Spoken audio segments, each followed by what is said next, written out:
does my resolve come from?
The protector of the forest.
The weak crumble beneath my... Feel the heat of the inferno.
constellation of fear.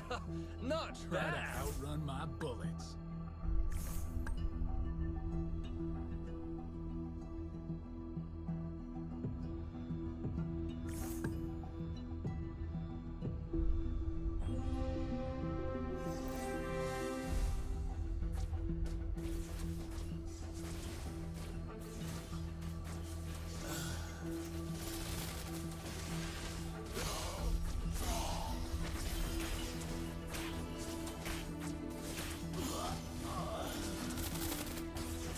The darkness has gone.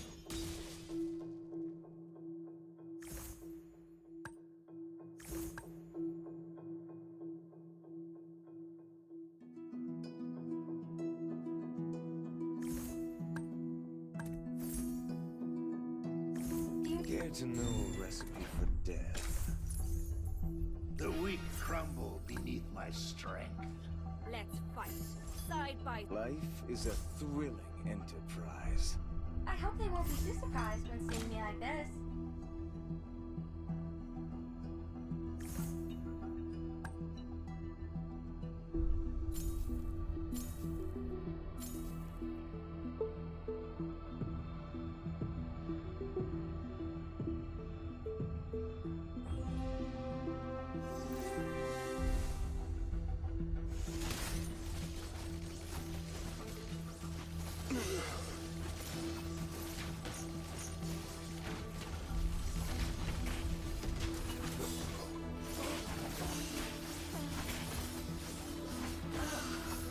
The darkness.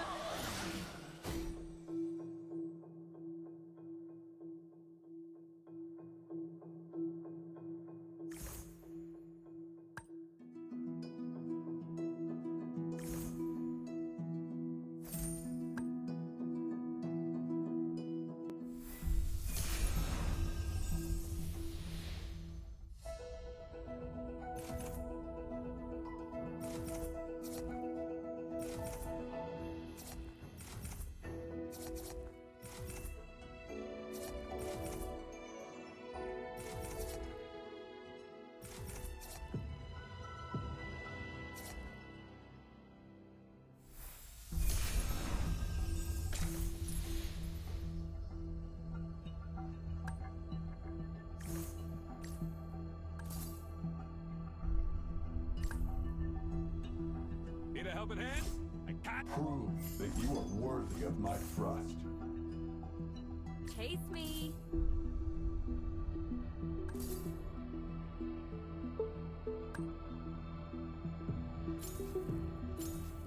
You can't Not bad.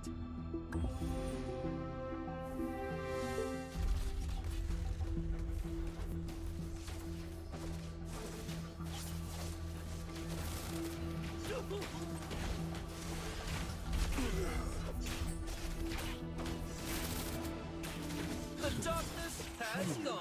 Here is worthy.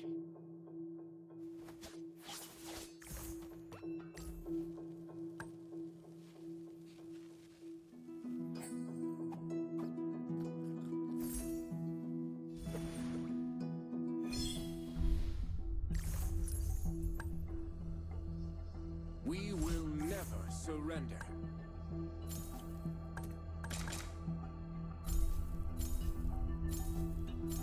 Feel my wrath.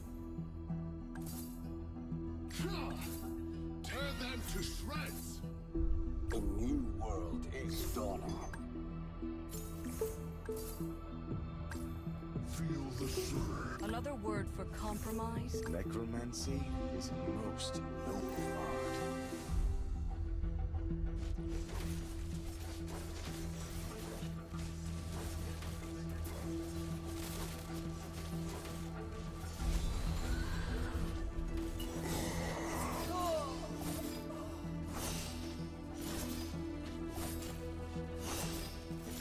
Never ever try to fool me! The world of flames is my domain.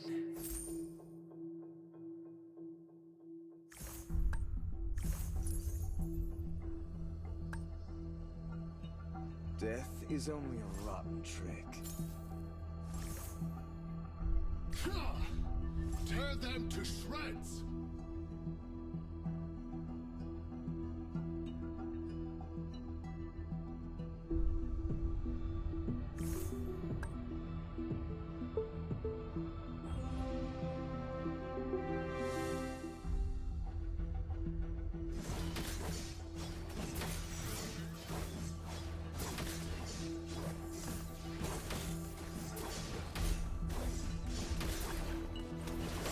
Life is a thrilling enterprise.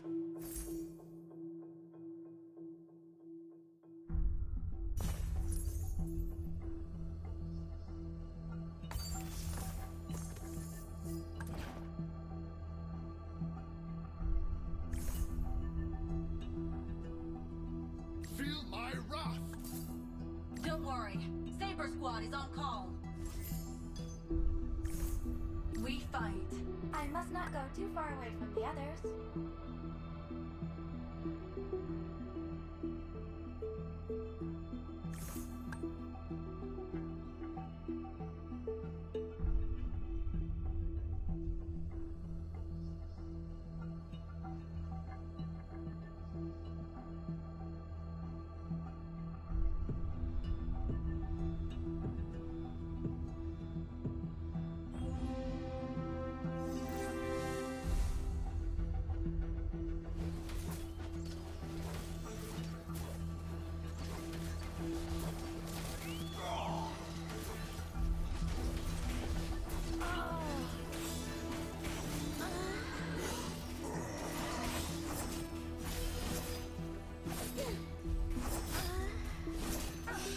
Honored to have died in this wonder city.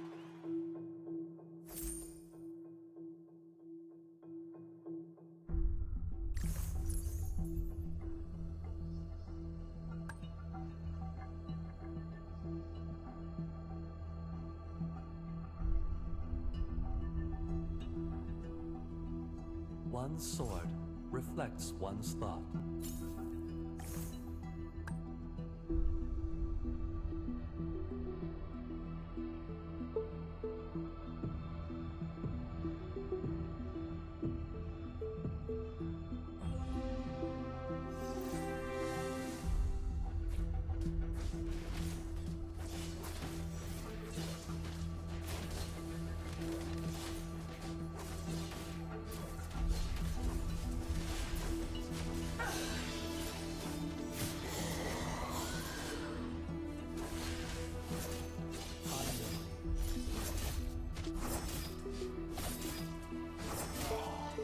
My hands are made for fighting. The darkness has Keep our gone. hope alive. One shot, one kill! A real fighter never runs! Do you know what loneliness is, Tetra? I can't hold it back anymore. I hope they won't be too surprised when seeing me like this.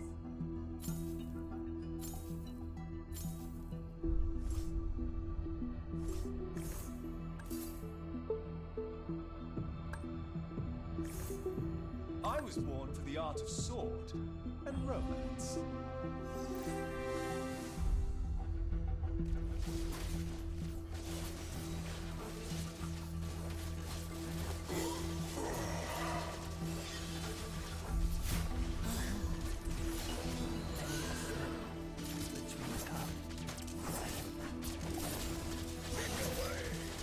Don't worry. Saber Squad is on call.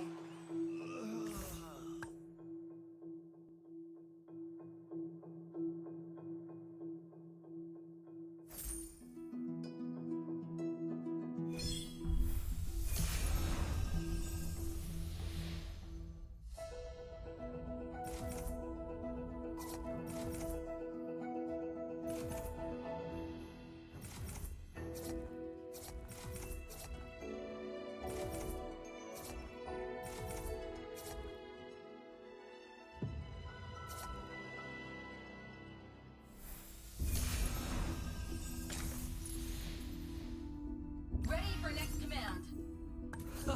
Let's have Not a drink. bad. I must not go too far away from the others.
just our home. Never, ever try to fool me! Do you know what loneliness is, Tetra?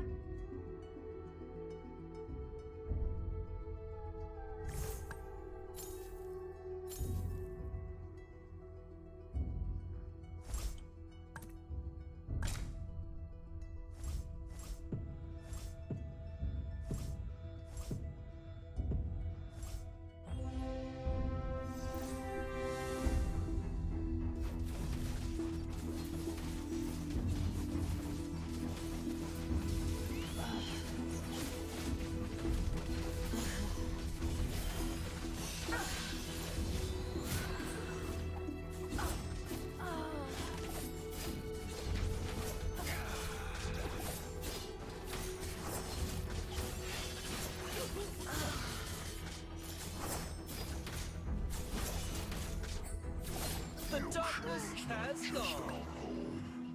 It is who we are.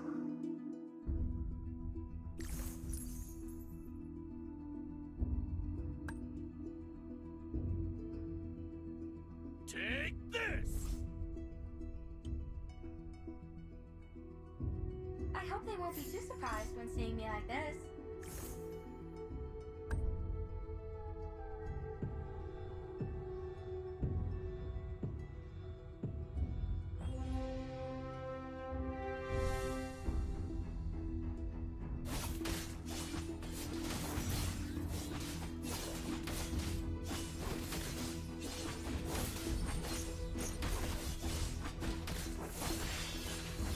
Gotta teach you some rules, cubs!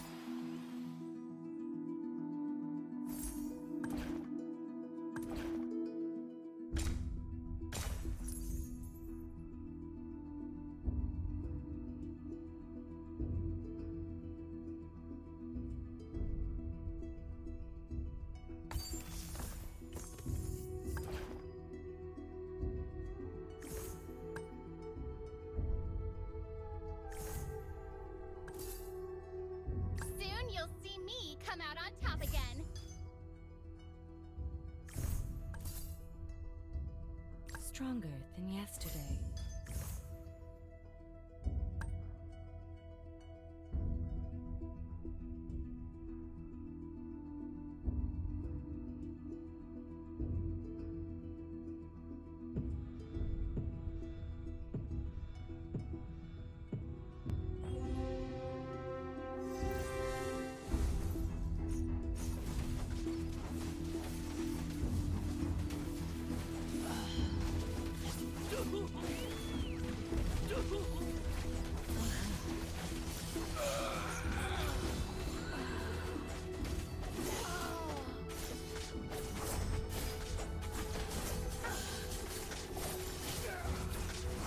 The darkness has gone.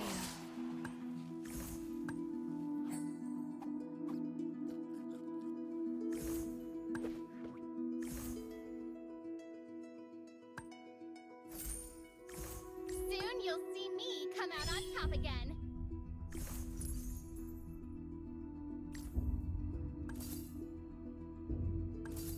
Ready for next command. One shot fired, one ender down. Shush! Target in sight.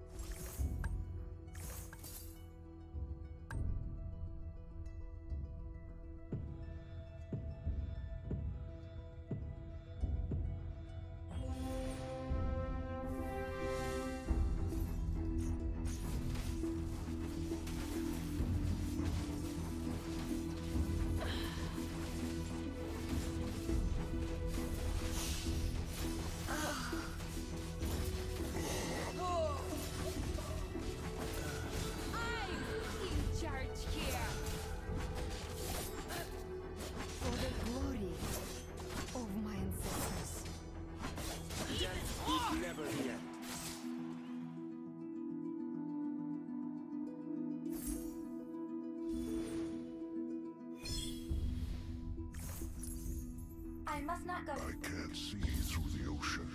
Soon you'll see me come out on top again. Shut!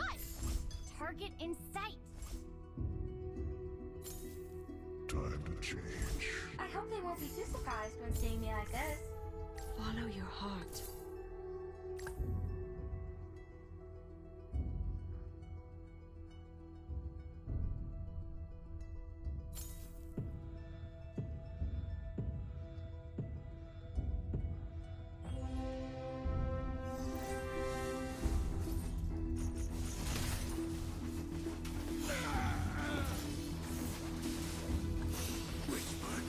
Rage on, hurricane.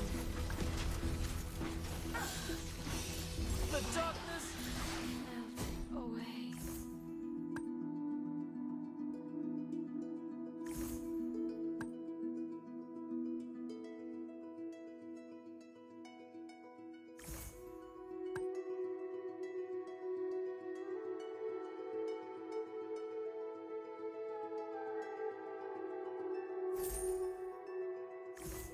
Freedom at hand.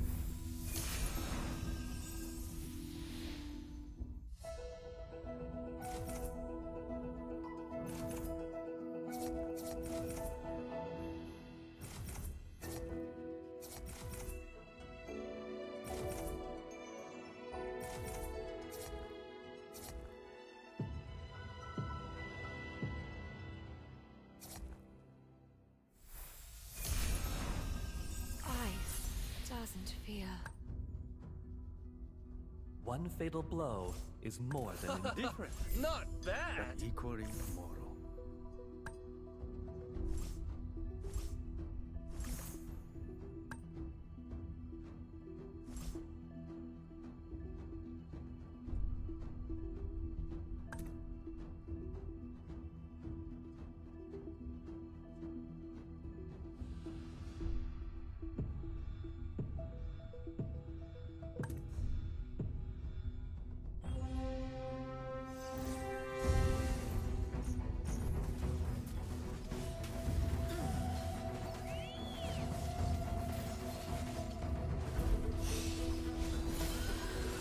My watch won't stop.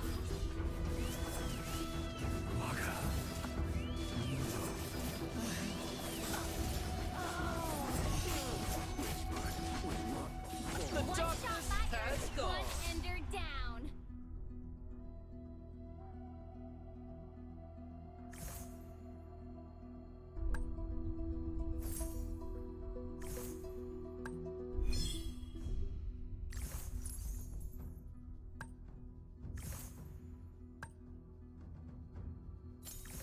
I love shut. Target in sight. Benevolence is harder than any armor. Stronger than yesterday.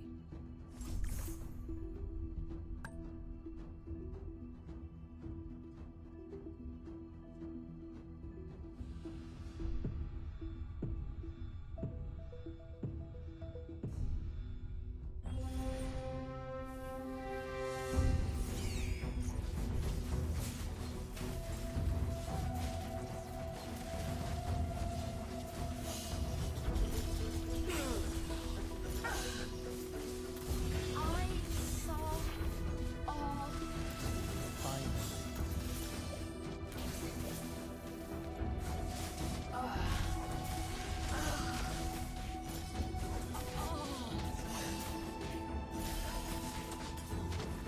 What fragrance to ease your pain? I lost control.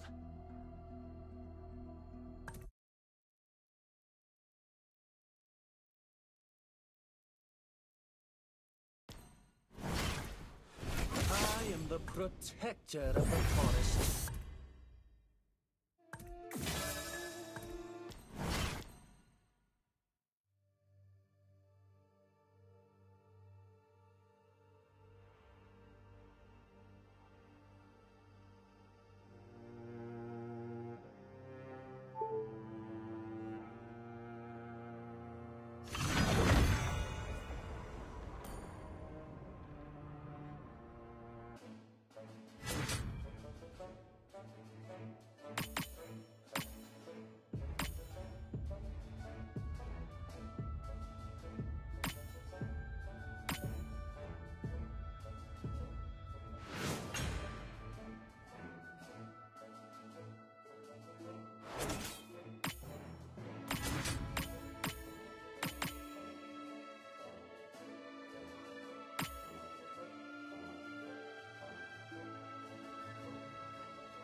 Try to outrun.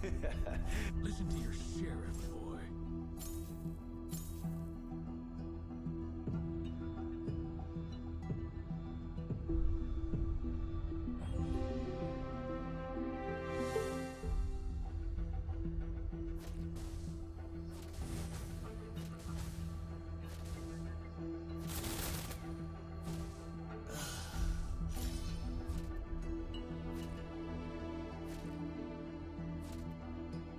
I'll make sure justice is served today.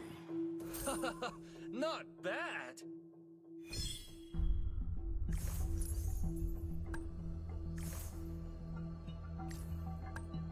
I hope they won't be too surprised when seeing me like this. Do you know what loneliness is, Tetra?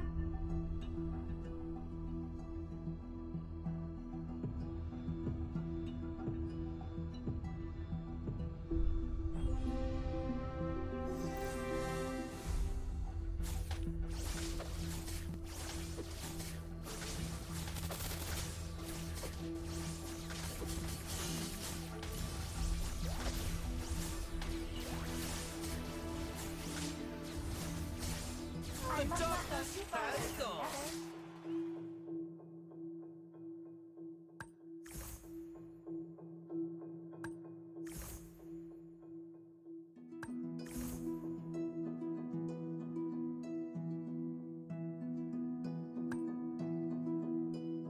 Do you know what loneliness is, Tetra?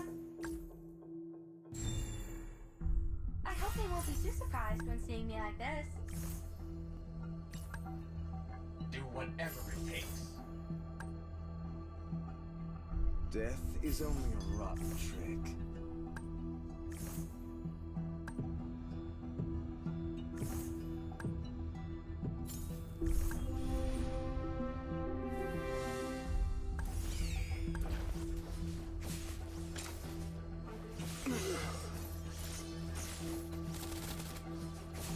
Chicken way!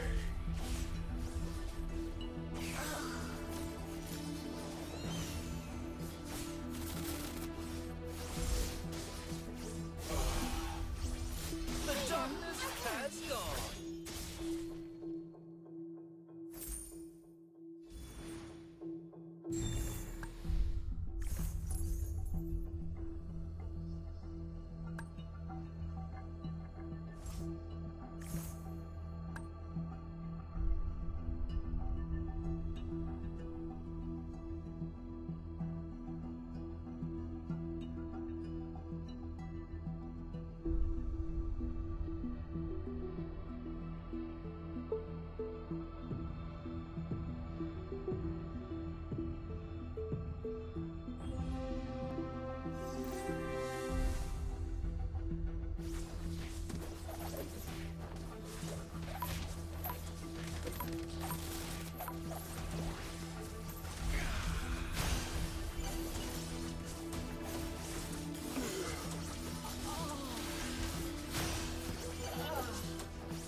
Team, before me.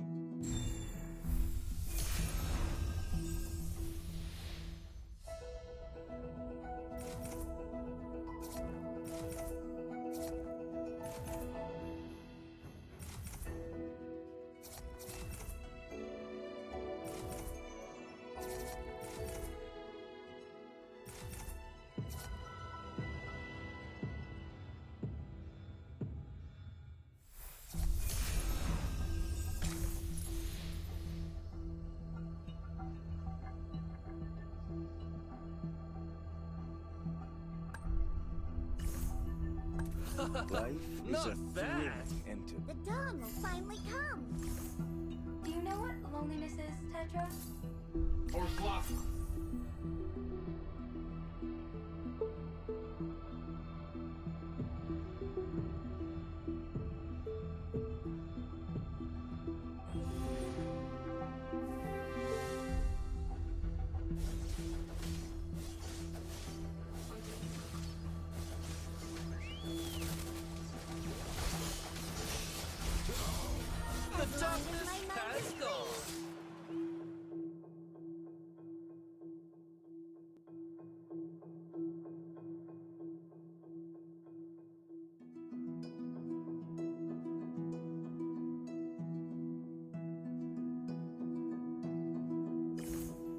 Try to outrun my bullets.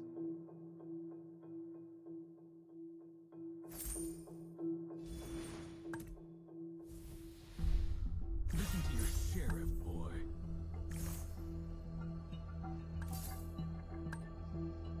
Show me some real challenges.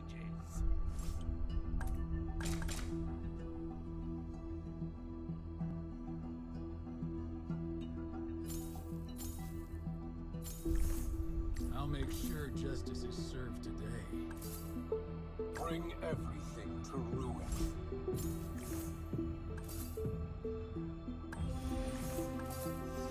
Bring everything to ruin.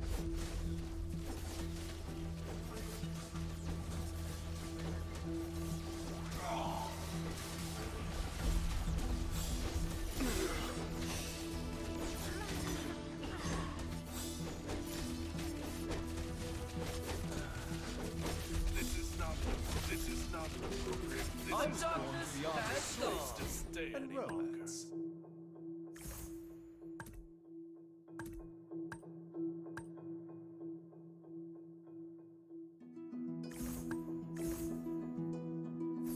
Necromancy is a most noble art. The new world is dawning. Drop your weapon and hands up. Care to know a recipe for death?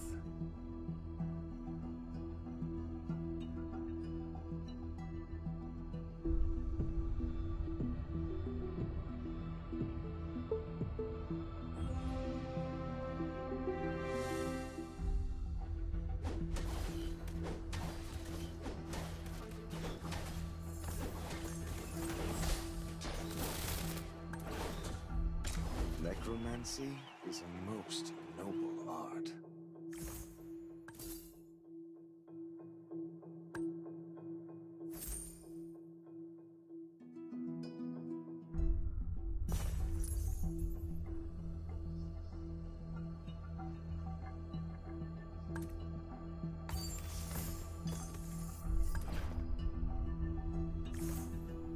Try to outrun my bullets. Uh-oh. I'm running out of pranks to play. Try to outrun my bullets.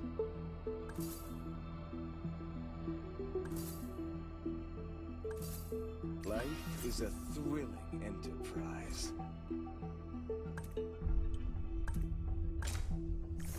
Bring everything to ruin. Uh-oh. Beta, initiate target scan. I am the constellation of fear.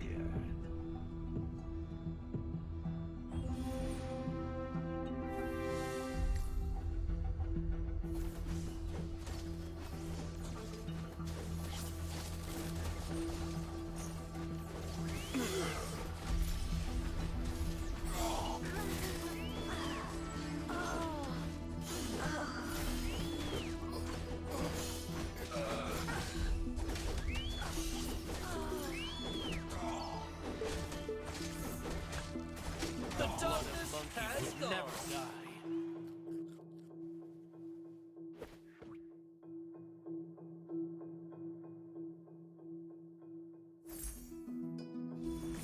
Care to know a recipe for death? Not bad. They need some hammering.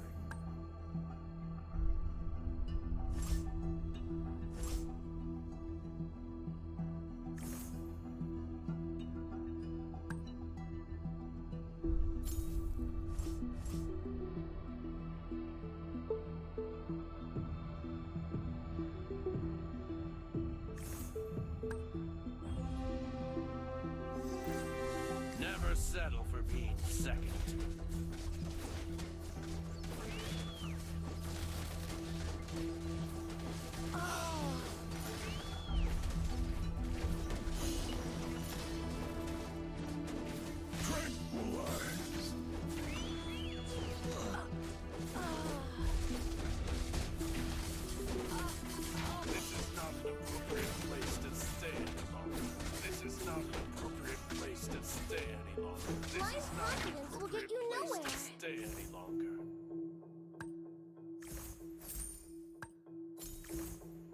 Listen to your sheriff. Life is a thrilling enterprise. Drop your weapon and hands up.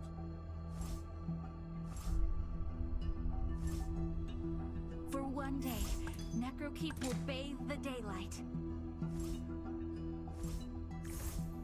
The new world is dawning.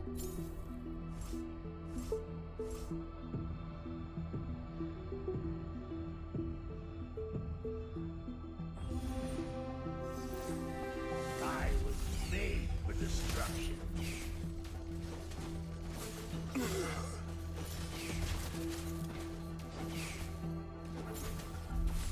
Defend free.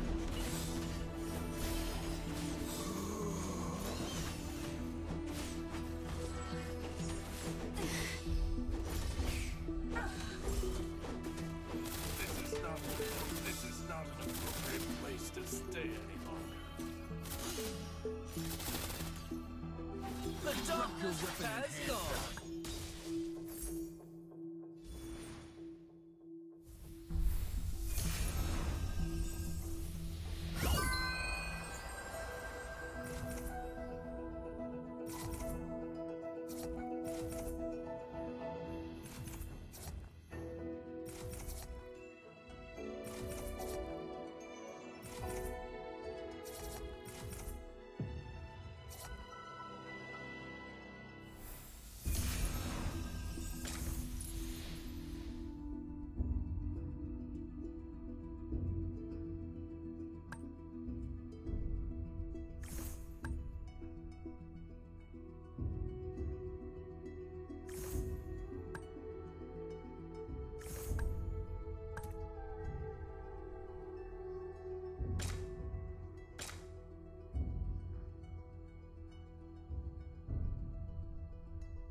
Don't go away!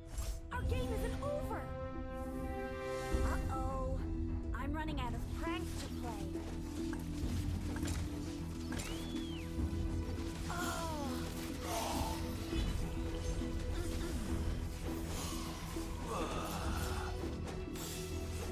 My watch. This is not an appropriate place to stay. This is not an appropriate place to stay any longer. The weak crumble beneath my strength.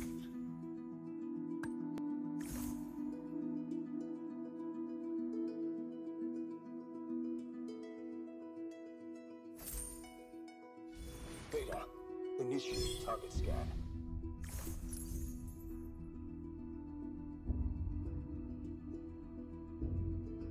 There are hundreds of monsters living in my umbrella.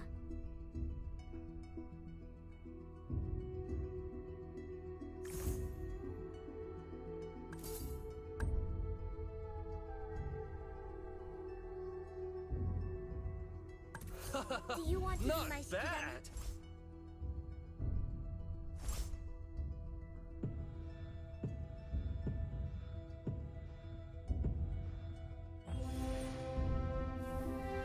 I was made for destruction.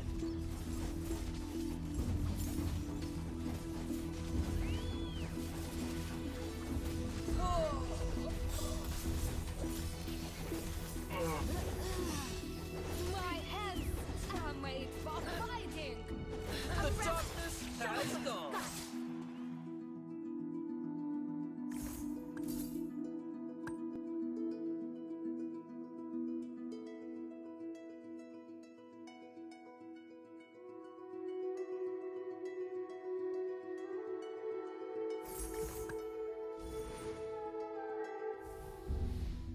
I have a hammer to swing.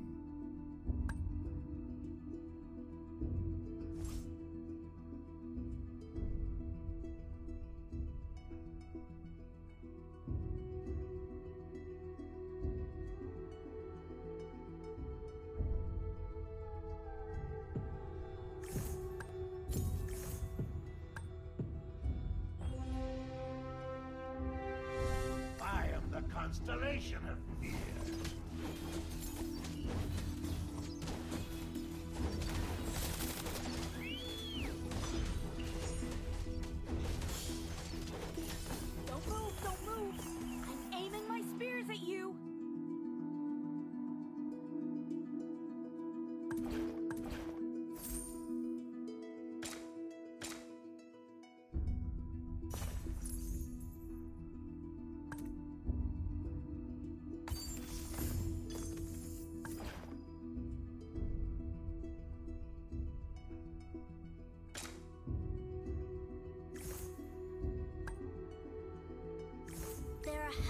of monsters living in my... Uh-oh. I'm running out of pranks to play. Don't move, don't move.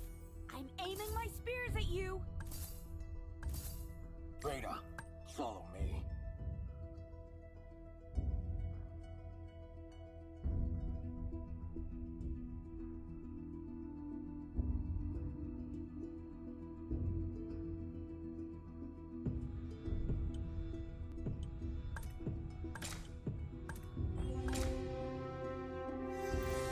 Don't move, don't move.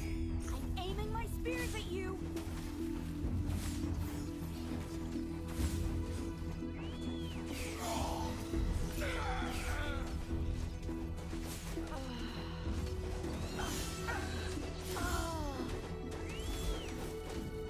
I could have done more. This is not an appropriate place to stay. The Try darkness. to outrun my bullets. One more round.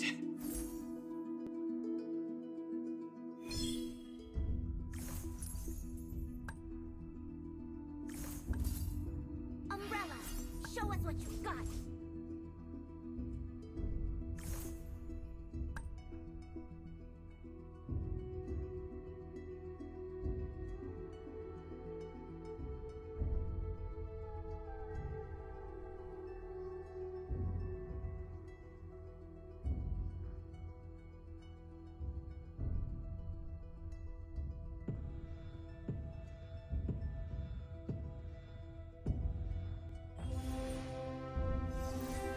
I'll be the beacon that guides Necrokeep through the dark. Uh-oh. I'm running out of pranks to play.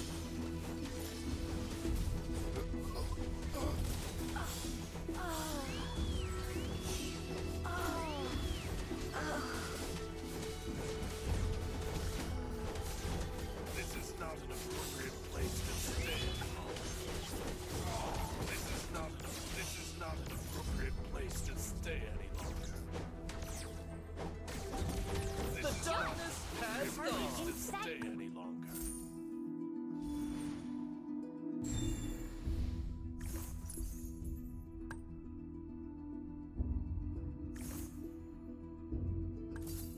Care to know a recipe for death? There are hundreds of monsters living in my umbrella. Yo, yo! Time to beat them up, Koopa!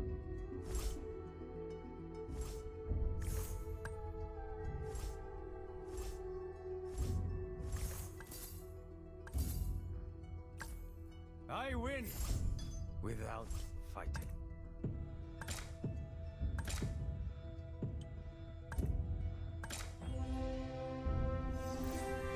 This is not the end for us. Necromancy is a most noble art.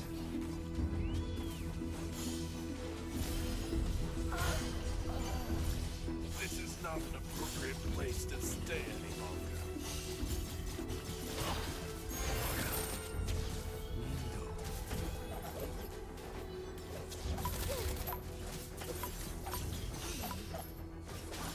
The darkness has gone. And to wither.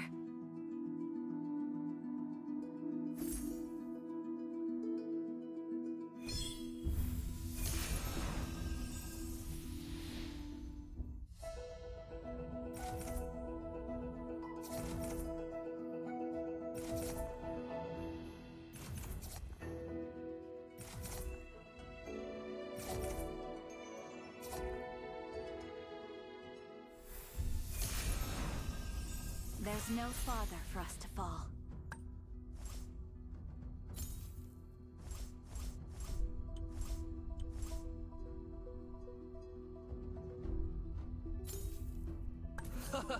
Care Not to know bad. a recipe for death?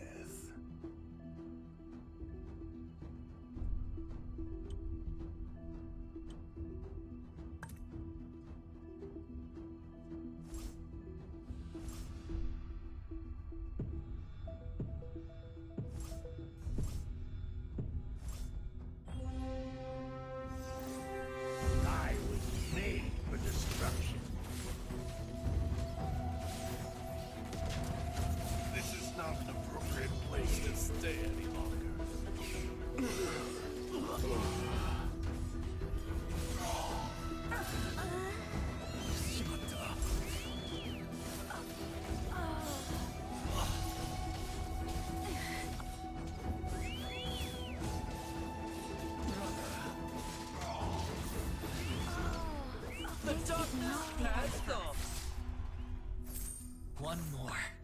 Round. Is there a ninja who has stolen my skill of doppelganger?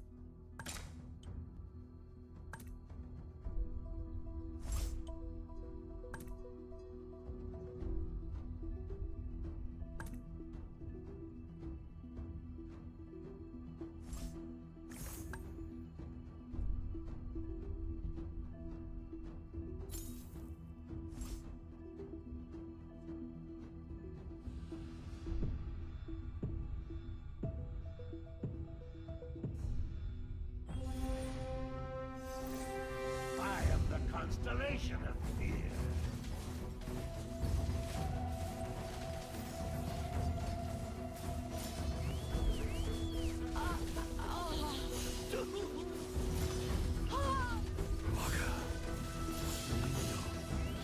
This is not an appropriate. This is not an appropriate place to stay. This is not an appropriate place to stay. It's harder than any armor.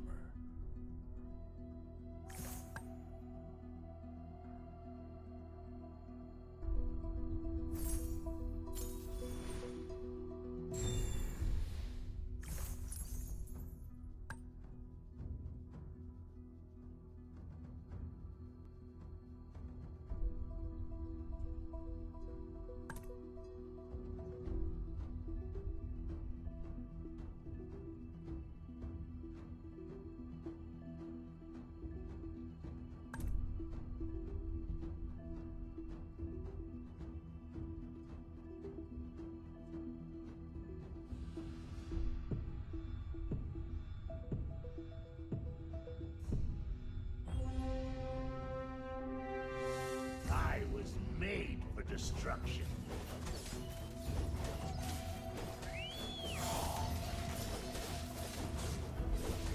Different, but equally mortal.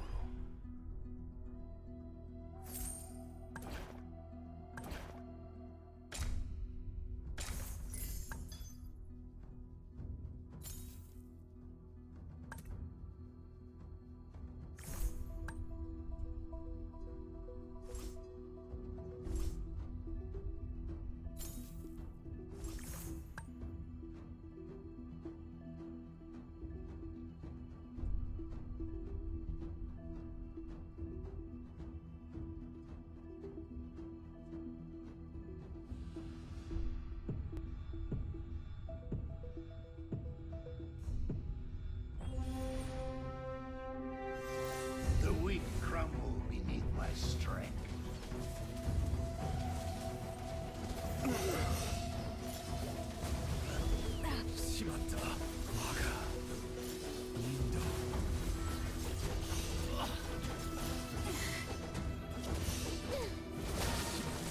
This is not. Roll the seas. Except for me.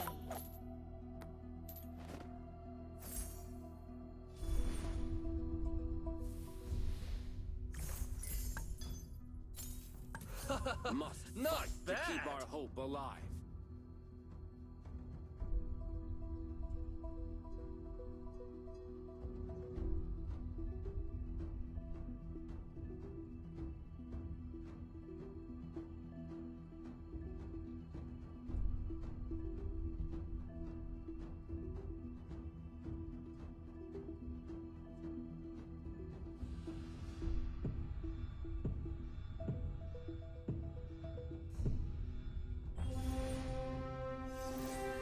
I was made for destruction.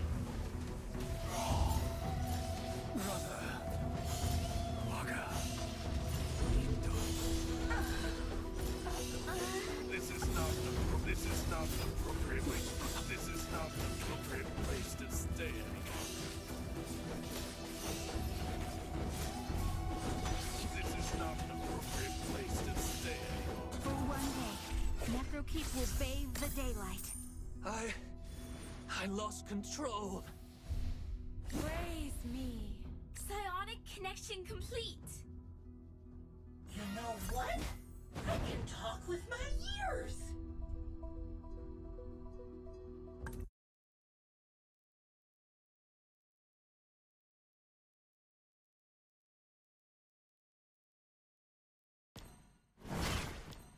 To protect her.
Don't be afraid to brave the road ahead.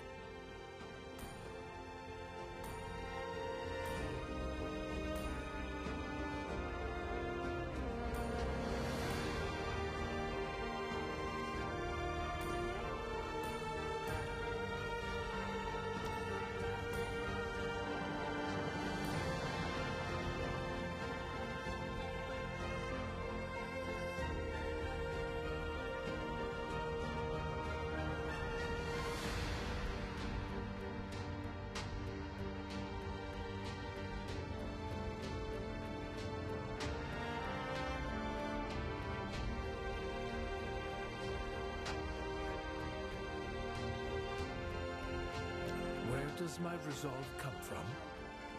Being a father, for one.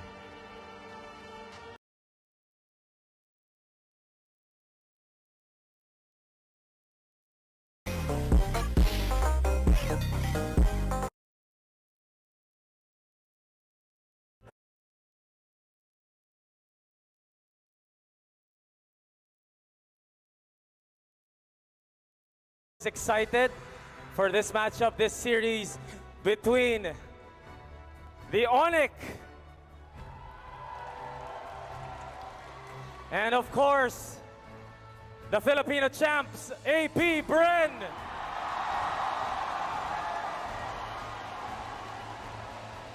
But before we kick off our second best of 5 series today, allow me to take the honor of introducing a cultural group that promotes art and culture through the restaging of various folk dances of the Philippines.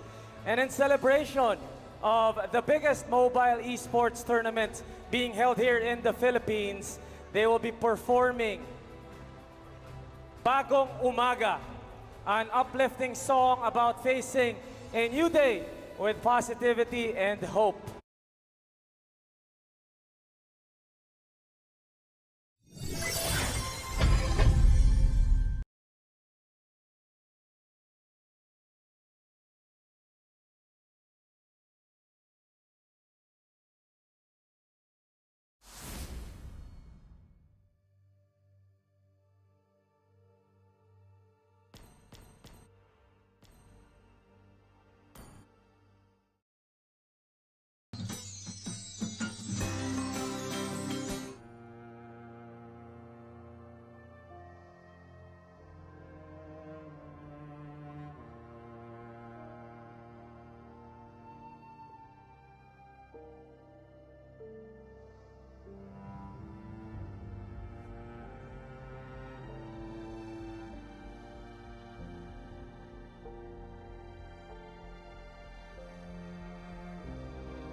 heard Layla accompanied you during my absence. Thank you for looking after her.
Rise, flames, rise!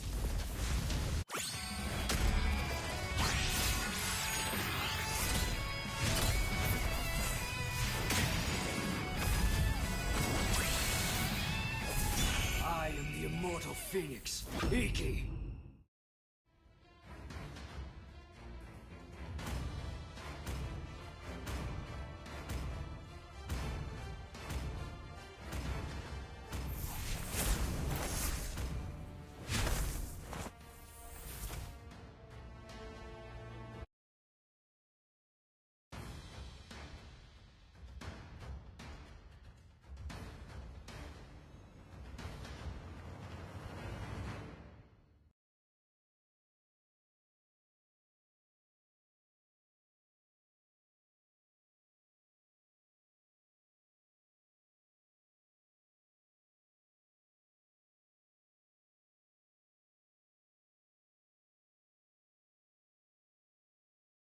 Welcome to Mobile Legends!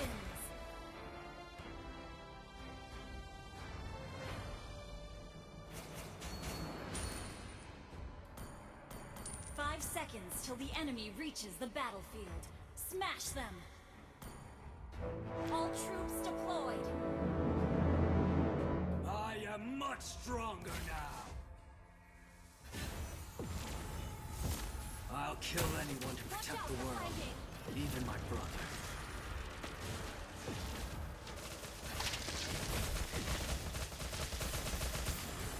I don't fear God or murder.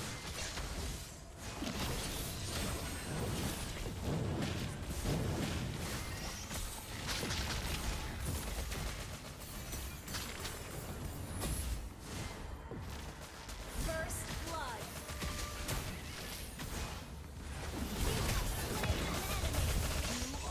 Double kill!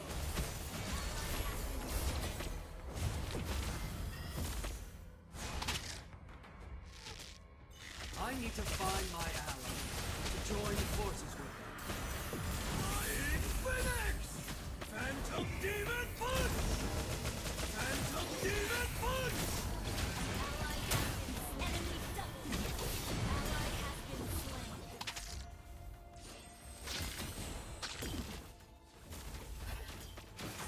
Ally has been slain. Watch and learn.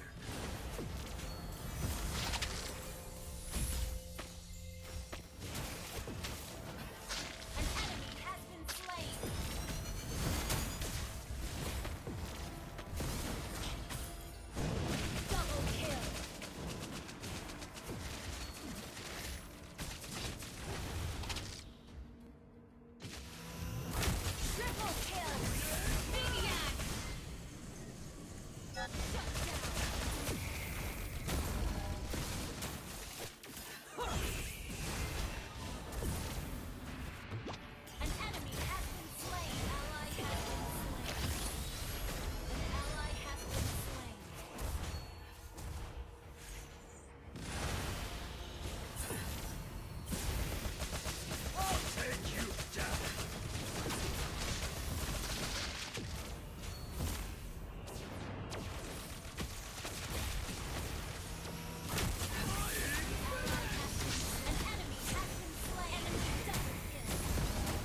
fight for myself this time.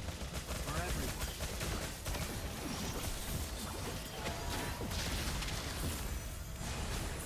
An enemy has been slain.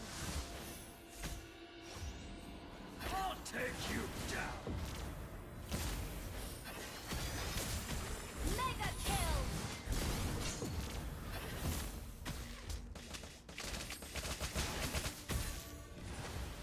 Watch and learn. Your team destroyed a turret. An enemy has been slain.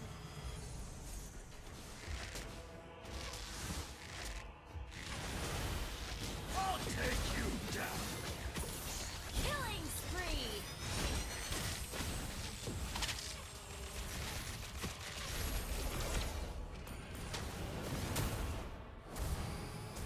Watch and learn.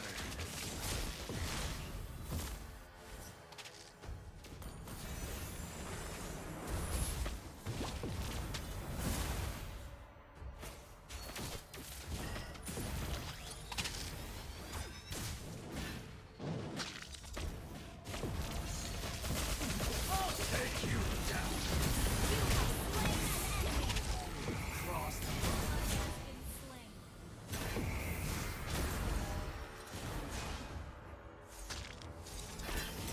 watch. Shut down. Enemy double. Put on some extra.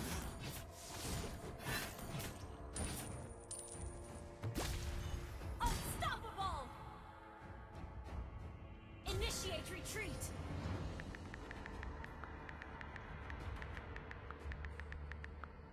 Sorry. Our turret is under attack.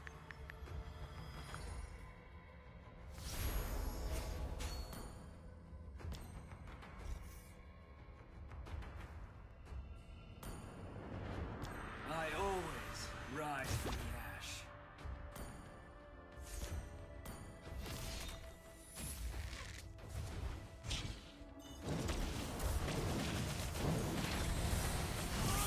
Shut down. Enemy double kill. You have slain an enemy. Shut down.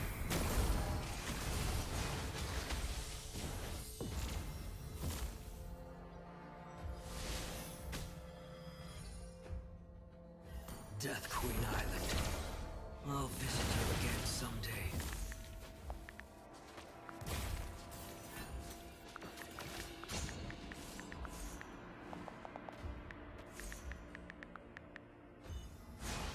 I can destroy their body or their mind. Phantom Demon Punch!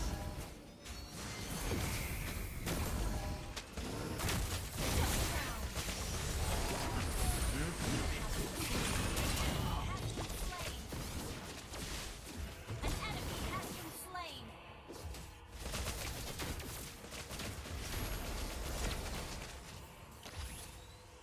An enemy has been slain. An enemy has been slain. Ally has been slain. Enemy double kill.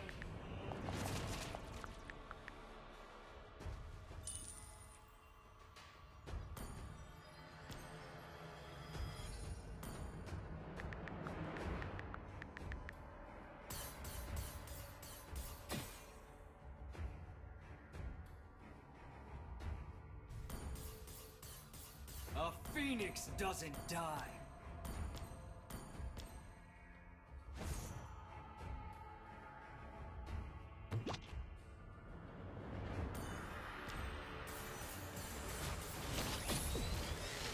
Will I see my Our brothers in turret this is under arena? attack. Rise! Killing spree. An enemy has been slain. Double kill. An enemy has been slain.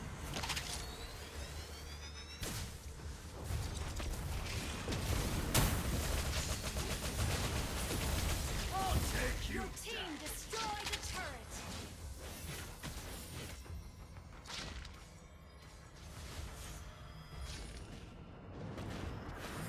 An enemy has been slain. Wiped out. Holy mess. Well played, bro.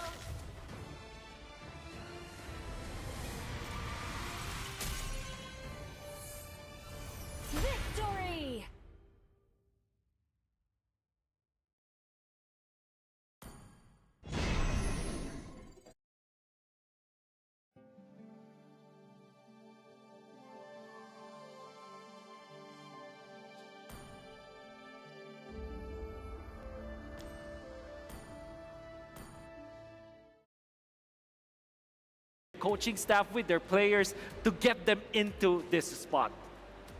A lot of tough work, a lot of hard.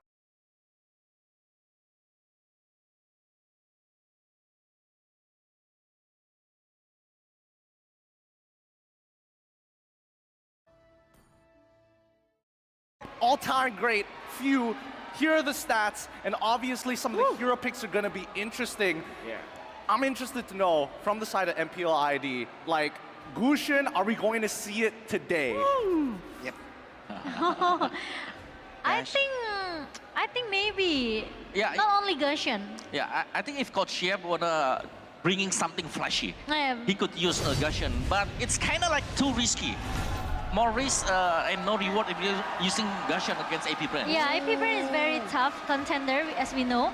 And I think Coach Chiep, he should prepare something better, or maybe the best for Onyx, because one step ahead for Onyx to the grand finals. Yeah, or maybe I would love to see Gusion against Odette. Oh, maybe. Okay. Okay. Against Odette. But the crowd did we? It's so crazy, bro. The crowd.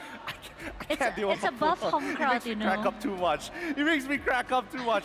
I love the sentiments that you guys have, and especially amongst Onyx, and even for the AP Brem boys.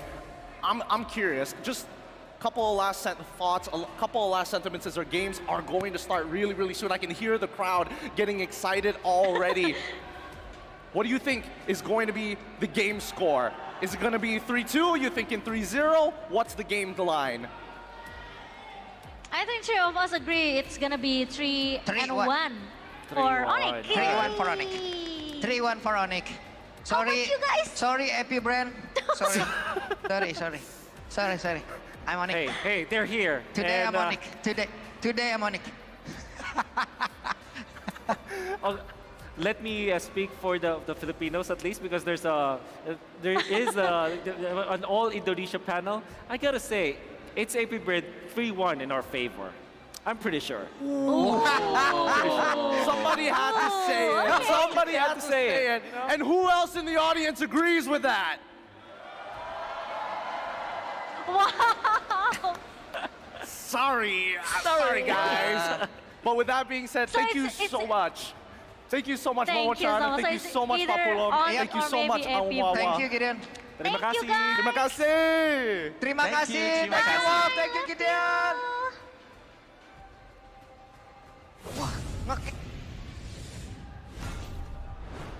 Oh man, that was fun. That was fun. I was scared for my life for half a second there. I'm glad I didn't have to make the predictions all across the board, because this matchup has been long awaited. People have been talking about it since SEA Games. People have been talking about it since Snapdragon, and even MSC. There was a very good argument.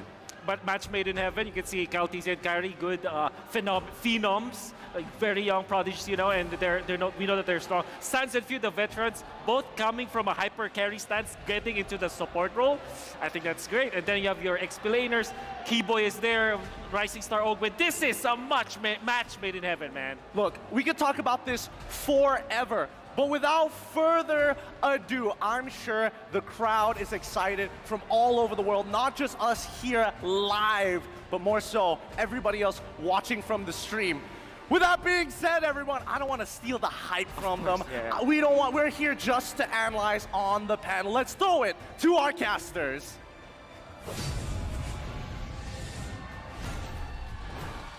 A battle of greatness is about to erupt here in Rizal Memorial Coliseum, and we are waiting for this matchup to unfold. Again, on desk here, what is up, guys? I'm Naisu. This is Mirko. Trex, how are we guys doing? We're doing great. We're doing better than great. After that first series going 3-0, it can only mean one thing. It can only mean that we're going to get a banger of a series here. Definitely going to get a banger of a series, hopefully, right? Hopefully it goes the whole way. The epitome may... Close. Greatness. It's epitome, right? It's epitome. Yes. Just making sure, All right, we've cleared that up now before we talk about the matchup some more. Of course, we have to thank our sponsors. M5 is powered by Moonton. It's presented by Kadia, supported by ROG, the official gaming phone. Grab, the official Super App partner, and Secret Lab, our official chair partner. thank you to our lovely sponsors. M5 would not be possible without you guys. Special shout out as well to our global presenting partner, Qiddiya. Qiddiya is a giga project, a city that is being built in Saudi Arabia, and it is the future capital of entertainment, sports, and culture. And in every big city, as some of the other casters like to say, they definitely need some chairs. So don't forget about Secret Lab. Get ahead of the competition and reach Mythic or Mythic Glory with the Secret Lab Titan Evo gaming chair, outfitted with pro-grade ergonomic features, engineered for maximum performance. Shop match-winning comfort and keep yourself at the top of your game now. I got rid of all my couches in my house. I replaced them all with Secret Lab chairs. You just have Secret, even at the dining table. Yes, dining table everywhere, man. Whole house. Yeah. I mean, like, you gotta be ergonomic, man. At all times. At all times. Eating dinner, watching TV, whatever you're doing. Why not? Even Comfort. casting. Even casting. Also, maybe while playing, everybody out there, the M5 Pass, it's still going on for you guys to go ahead and join. Unlock the Yuzhong M5 exclusive Dragon Shade skin, the Prime Cosmic Dragon skin when you buy the M5 Pass. Accomplish all tasks, hit level 75 for free. There are a ton of exclusive M5 rewards waiting for you guys. So get yours now. Don't forget to gift it to your friends as well. And now everybody's been waiting for this moment, but I just want to test the waters real quick, right? Rizal Memorial Coliseum, are you ready?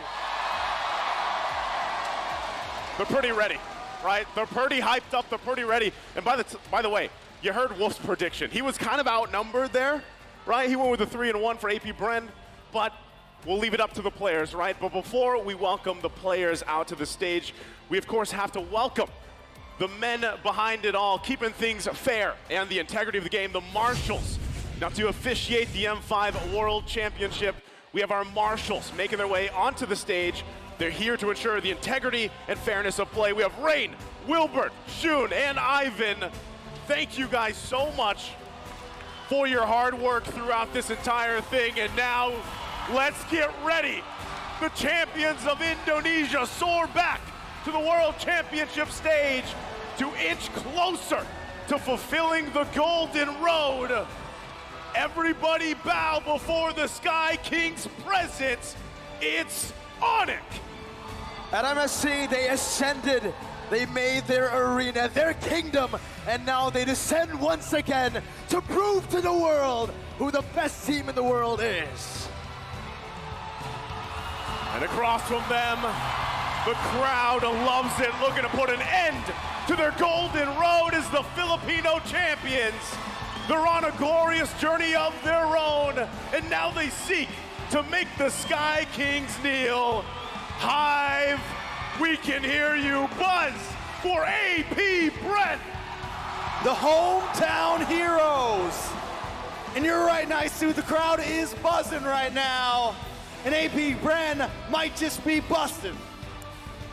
And to guide the teams to victory, the brains behind it all, the coaches, the analysts for Onic. We have Coach Yeb, we have Addy for AP Bren, Coach Ducky, and Coach Bren. We'll see exactly how they approach this electric series ahead of us. Ooh. And once again, what's at stake here, the upper bracket final leading into that first slot for the grand final tomorrow. That's what's here, that's the stakes. This is massive for both these teams, right? But for AP Bren first, man, you got the home crowd advantage. You have literally the Filipinos chanting, yelling your names out, and they can break that M-Series curse. No, you should do it.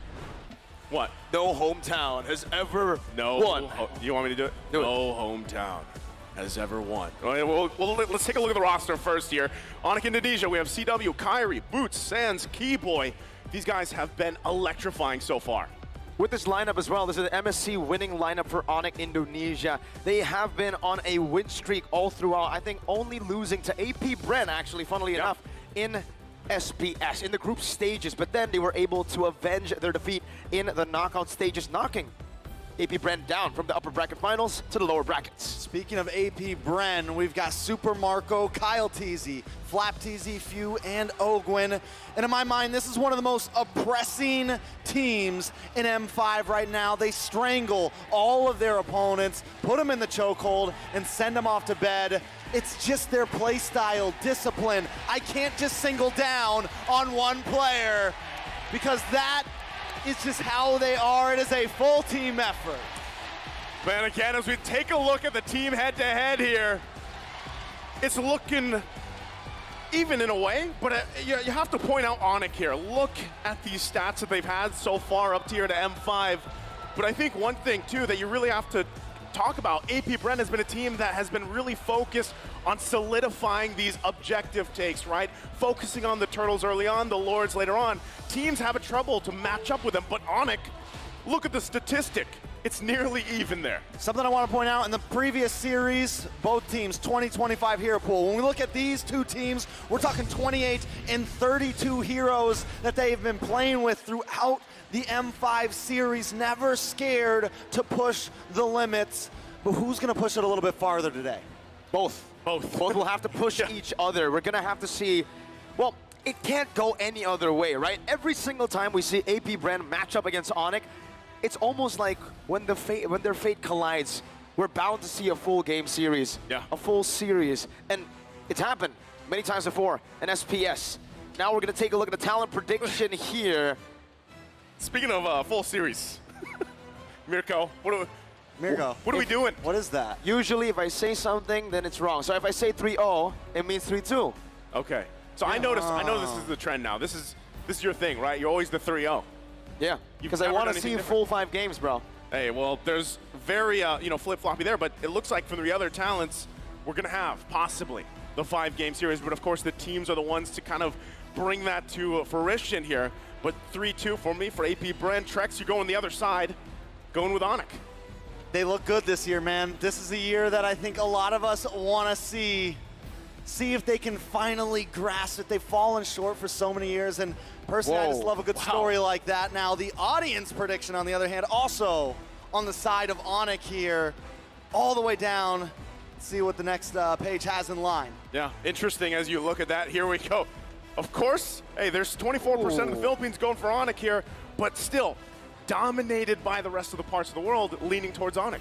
I think due to a lot of the, obviously the history, the matchups, right? When they did meet in SPS, Onic was able to edge out a victory against AP Bren through their multi-dimensional gameplay. Though AP Bren has grown so much since that SPS loss. We've seen them in the grand finals of MPLP Season 12. We've seen them at ISF as well, popping off with super wild drafts. Heck, even here in the group stages, Odette? They brought out the Odette. You doubt it, but that's what great teams do. They silence the doubters, and they make it work. And I can't wait to see what they bring to the table this time around. But before that, before we wait for this draft to get going, we want to go ahead and mention once again for all our viewers out there, maybe even some of you here as well, there's TikTok drops happening right now. Watch for 3 minutes. And wow, they changed it. It used to be 5. Yes. It's now 3.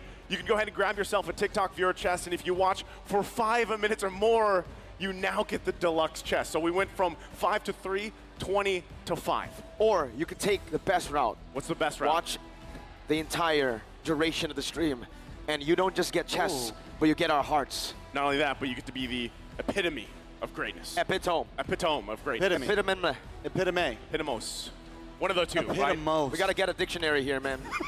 That's part of the English broadcast, right? You need a dictionary with you now. Again, as we go ahead and get ready for this draft, we've already kind of talked about this, especially the fact that, both teams, at this point, you don't actually know. I mean, there's already an established meta, let's be honest, for M5. It's kind of fallen into place. Whoa, there's Flame Boys out there, too. The Flame Boys are still here, They're still here. This shows you the passion that they have, not just for the homeboys, obviously, but the passion they have for the game. It doesn't matter in the end that the team got knocked out. Sorry, LaFell, I had to mention it. But they want to see the peak MLBB on stage, and this is what we are at. This is where we're at. Yeah, this is a part of it, and speaking of peak MLBB, this could be a preview of what's ahead of us, for the most part. If they can, depending where things fall into place, again, waiting for them later on is, of course, Blacklist International after a very strong series himself. I didn't expect the sweep, but hey, we'll see what happens. Now we're going to be loading up into the draft here for game number 1. It's a best-of-5 series between Onic and AP Bren, once again looking for that grand final slot, getting one step closer to their goal here.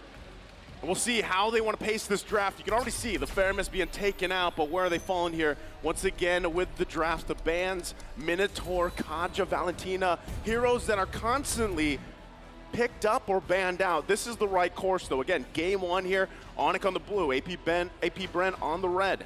Something really interesting about this, though, just to start off, the Feramis during group stage wasn't the most popular band. It was sitting at like number 8, number 9 slot in most picked in band. And over the past of knockout stage, it has shot up. It is even more picked in band than the Matilda right now.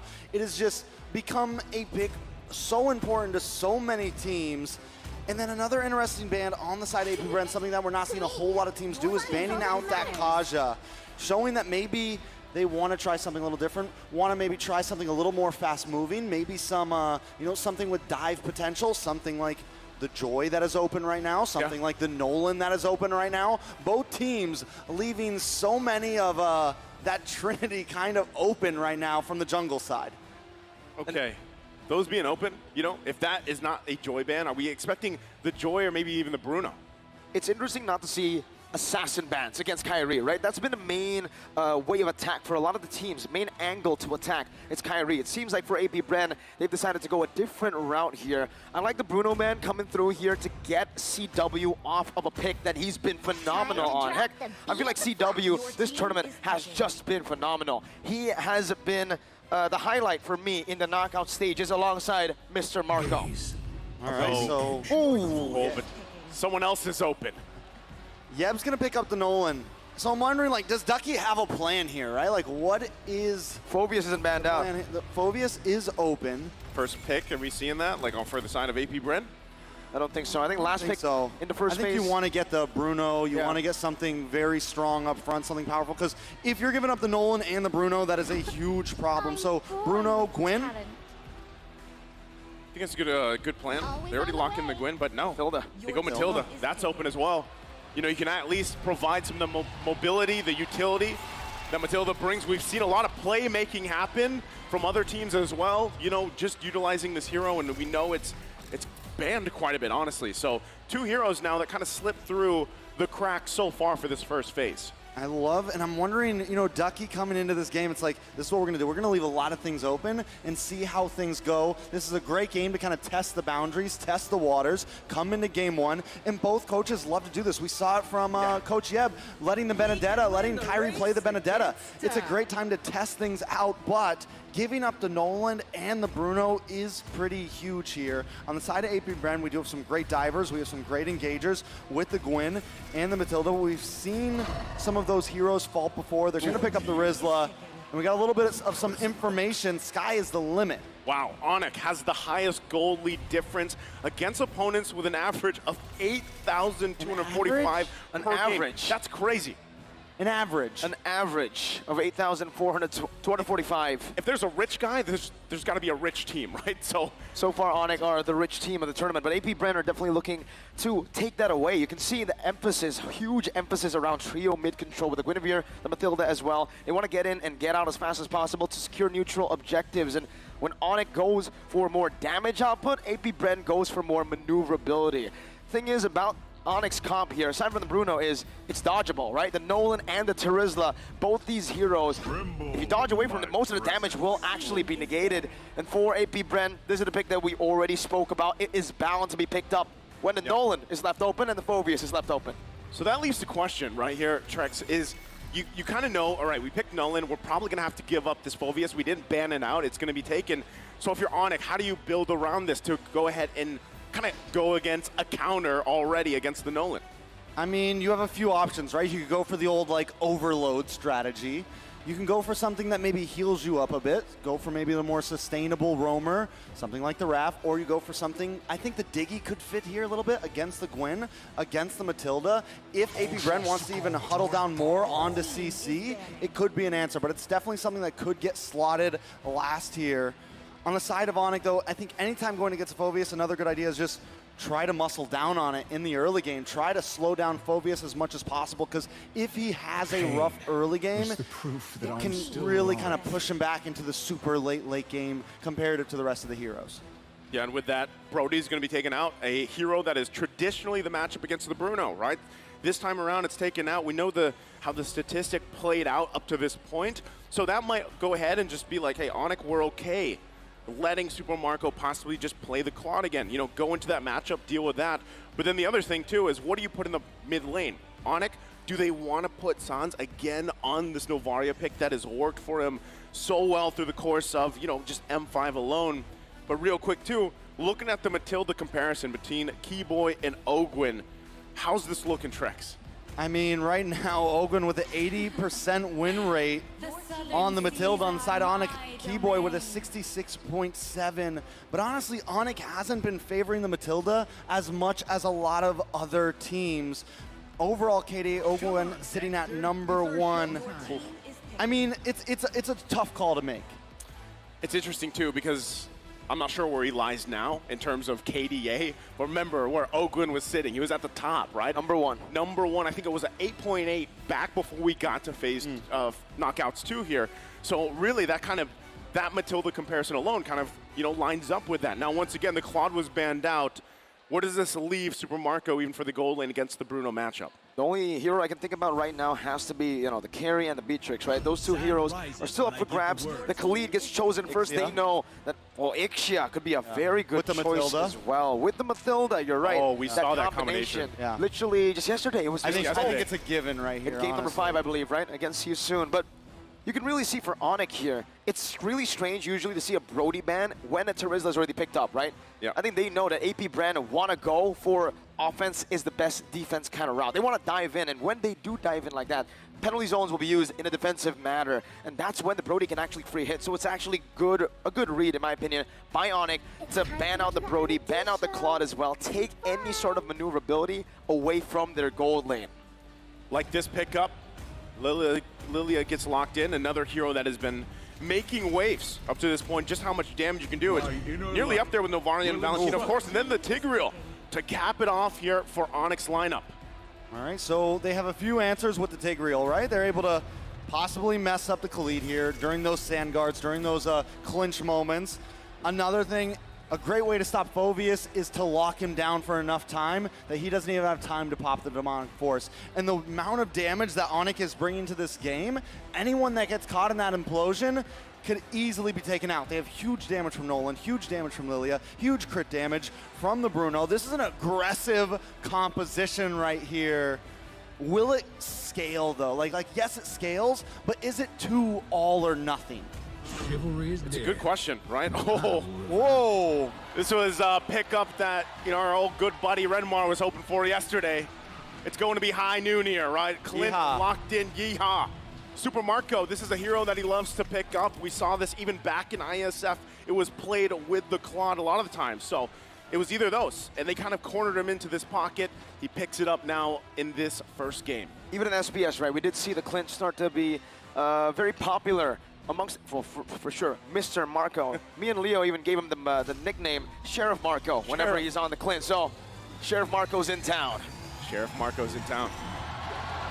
So I think, honestly, it's a great pick. I mean, it's an okay pick. The Ixia is decent, but what it can do is it can kind of kite back with that second skill. If the Nolan's coming after him, it does have some abilities of that, the heroes that are trying to dive onto it, to where Ixia does not have that. So maybe that's going through the mind. Going through the mind or not, we're going to be loading up into the Land of Dawn. Once again, game number 1 here, the upper bracket final. The team to start the lead here will have the momentum. It's Onic versus AP Bren. As we take a look at these early rotations here, Kyrie going to be on the Nolan, who has been constantly banned out. And when it's been locked in, teams have had to come up with an answer against it. Does AP Bren have that answer? They might. There's no other reason you would actually leave the Nolan open unless you already have some countermeasures against it, especially when you're up against Kyrie. Keyboy, very early on, gonna be chunked down already by AP Bren. And this is what Onic will have to deal with the entire day. Every time AP Bren gets a small win, you can hear a big, big reaction from the crowd. All right, taking a look at some of the emblems.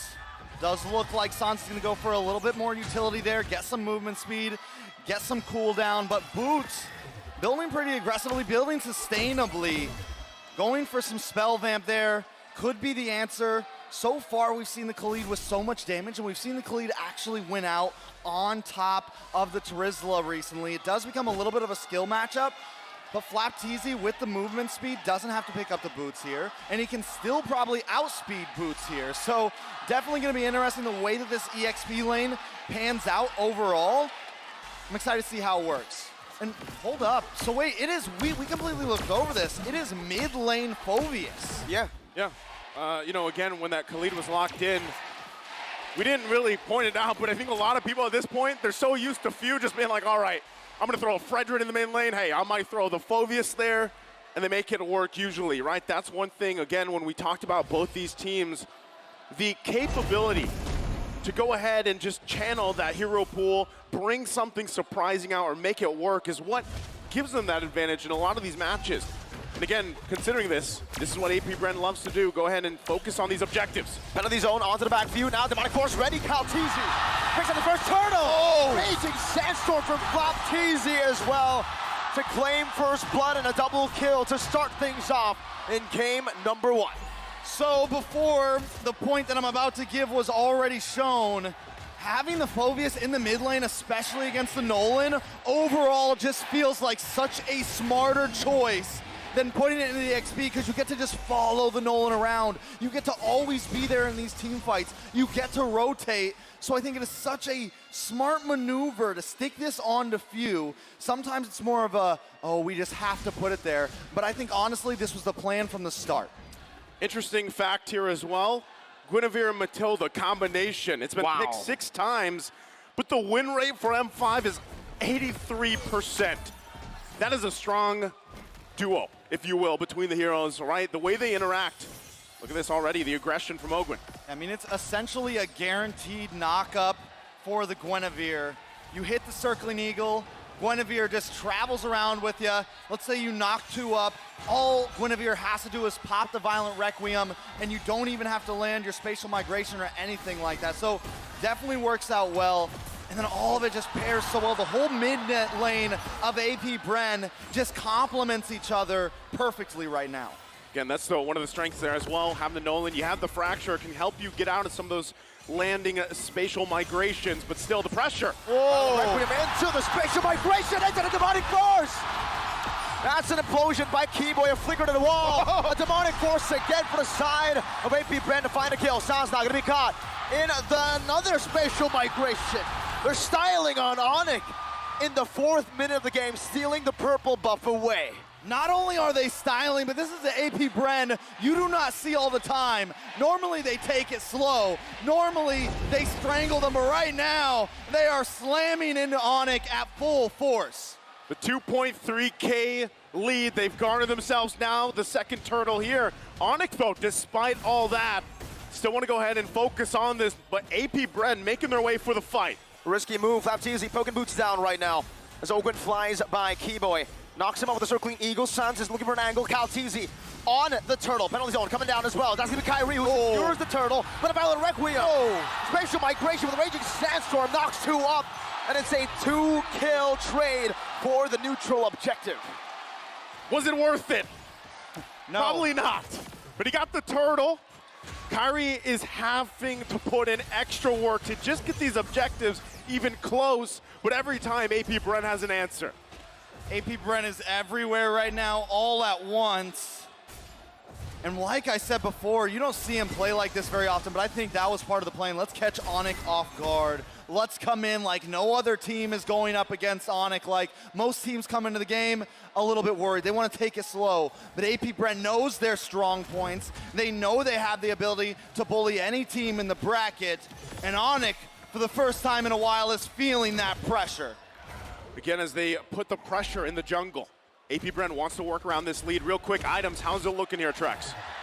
So far, the main thing I want to point out is into this gold lane. Neither of them oh, wait a second. Another penalty zone into an implosion right now. Comboed in together with a Guiding Wind. They're able to get out, but the Violent Requiem once again comes down to turn things around. Few getting one final shot to the Force. Kairi dashing away, but Few is inevitable. Sans getting gunned down by Sheriff Marco. 3-0. 9-0 at 6 minutes in. What is going on? The Hive is buzzing. And Onyx is having trouble keeping up. Back to the items now. Kyle Teasy is on fire, 4,300 gold. He's got almost a full 2K gold leader, a 1.5K gold lead over Kyrie right now. Kyrie has only gotten in the Hunter Strike. On the side of Kyle Teasy, we've got the Dreadnought. We've got the Molten Core getting started. I mean, it is becoming a problem.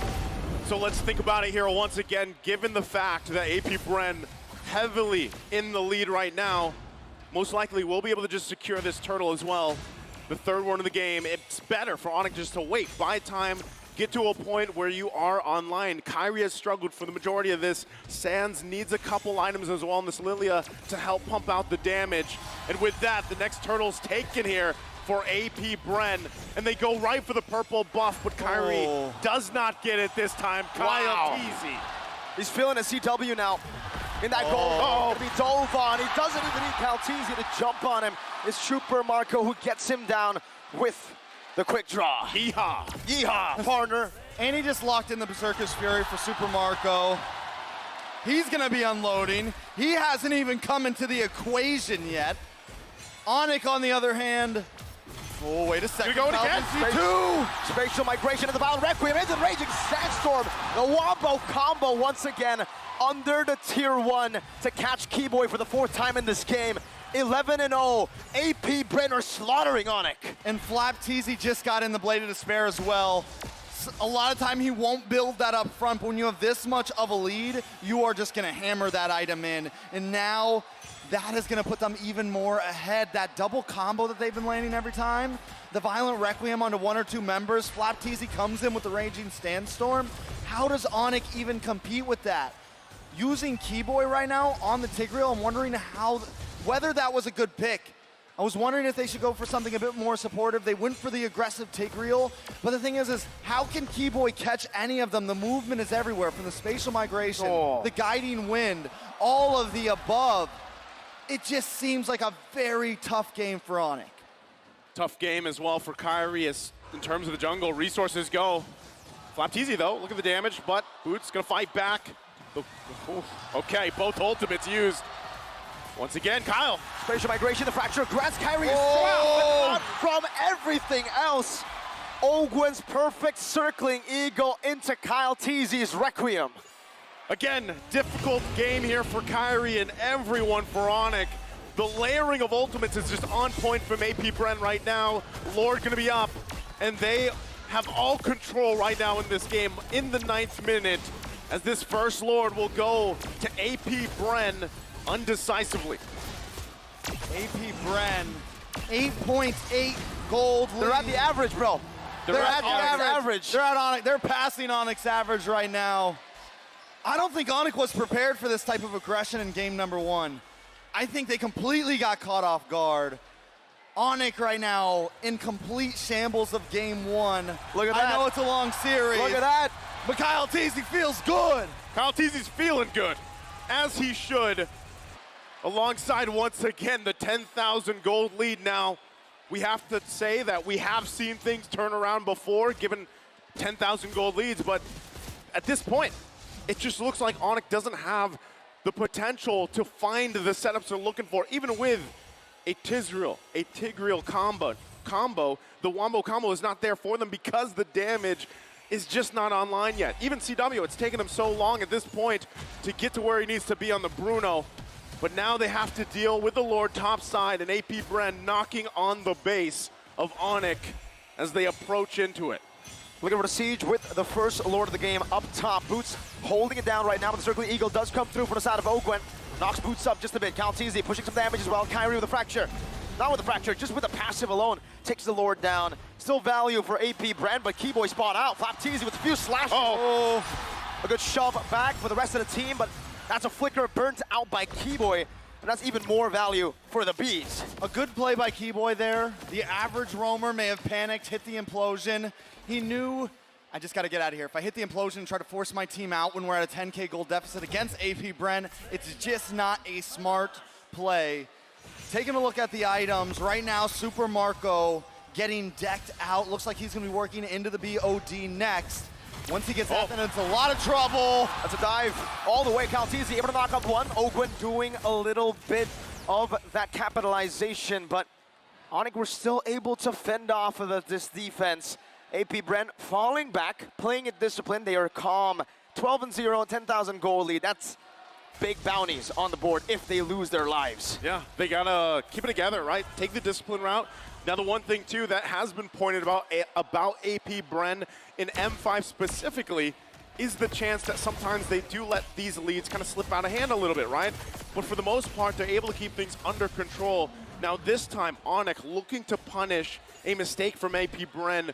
Where could that mistake be when constantly it's AP Bren on the aggressor? We do have to say, if there's any team that could come back onto AP Bren from a 10K gold deficit, if I had to choose one, I would definitely say Onic. They do have some scaling efforts here with the Lilia. We know how much damage Sans can do or Lilia can do if this game creeps on. Same thing with the Bruno. They have set potential with Keyboy, or it can buy time, but he has to do that on a solo mission, and that is a solo death mission at that, but it would be worth it. As long as the other 4 members stay up, if he goes down for a Lord Steal, it could be fair. Okay, given the fact that this is going to be another Lord here for AP Bren, uncontested, no entry points, no angles for Onic to go, but itemization-wise, they're getting to the point, right? 13 minutes in, they were quite behind. They're still far behind, but they're picking up some key items that could help them in the team fight. 2 Malefic Roars now for them, the Divine Glaive as well for Sans. That's going to be something he needs as well to help with the team fight. But again, when you're dealing with nearly what's across from you economy-wise, item-wise, it's going to be tough to turn these fights around. So they have a little bit longer. Lord going up on the top side. You look at the gold lead between the gold lane, jungle, and mid, you're like, okay, it's not that bad. And then you see a 4,000 gold lead between the XP laners. Flapteasy said in the interview, he's going to sweep Onic, and right now, he's feeling that confidence. To really put it into perspective, it takes about 62K gold to have everybody maxed out. Onic is halfway there, and we're 14 minutes in. And the Lord just came crashing down, taking 1 turret down. Sans going to be engaged on a good black shoes. And that's a spatial migration in the Violet Requiem. Baited out from AP Bren. Kairi dealing some damage with the help of CW to clear out that enhanced Lord in the 14th minute of the game. Look at the defend in the mid lane. Raging Sandstorm coming down. CW still able to dash away. A penalty zone onto Flapteasy. Kairi jumps into the fracture as well, but spatial migration dodged away from Keyboy. Two back, no implosion just yet. He already used it initially, and it's not enough CC to lock any of the AP Bren members down. Hey, that held it together. Onic stays in the game a little bit longer.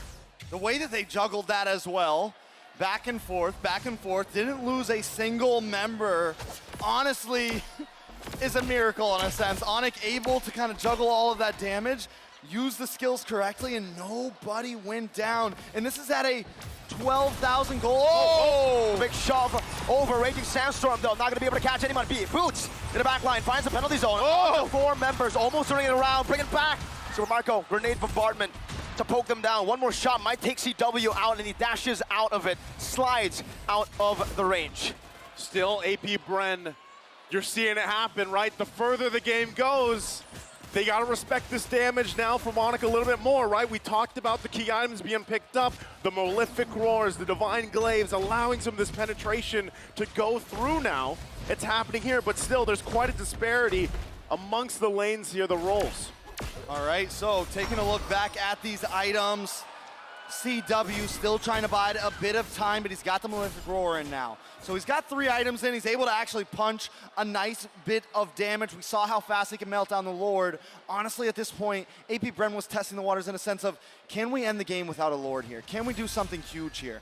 No. I don't think they can at all. They're definitely going to need the Lord Machines. They need to wait a little bit. They can't try to force this. If they do and they get caught in that bottleneck, Onic could catch them off guard.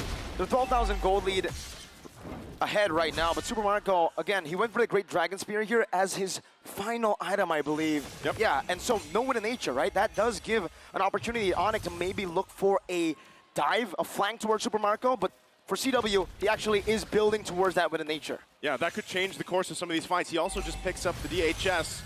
Can have that available. Keyboy, though.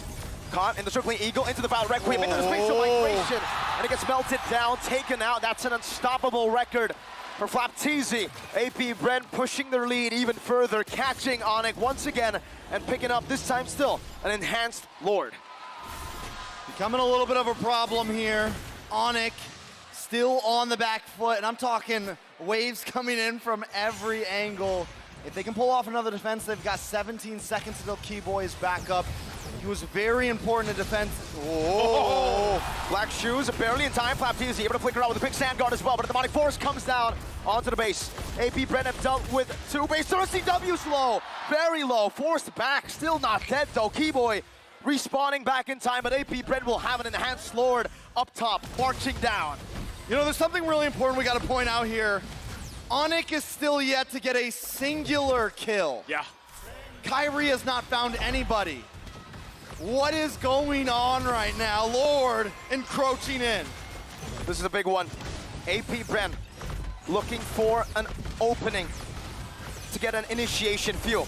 Getting the shield with a photo as well from the side of Ogwyn with a guiding wind. Now Flapteezy to be poked down by Sans with the Gloom's Few. Caught off guard. Has the Winter Truncheon. Has the guiding wind. Gets out. 3 base turrets and AP Bren decide we're out of here.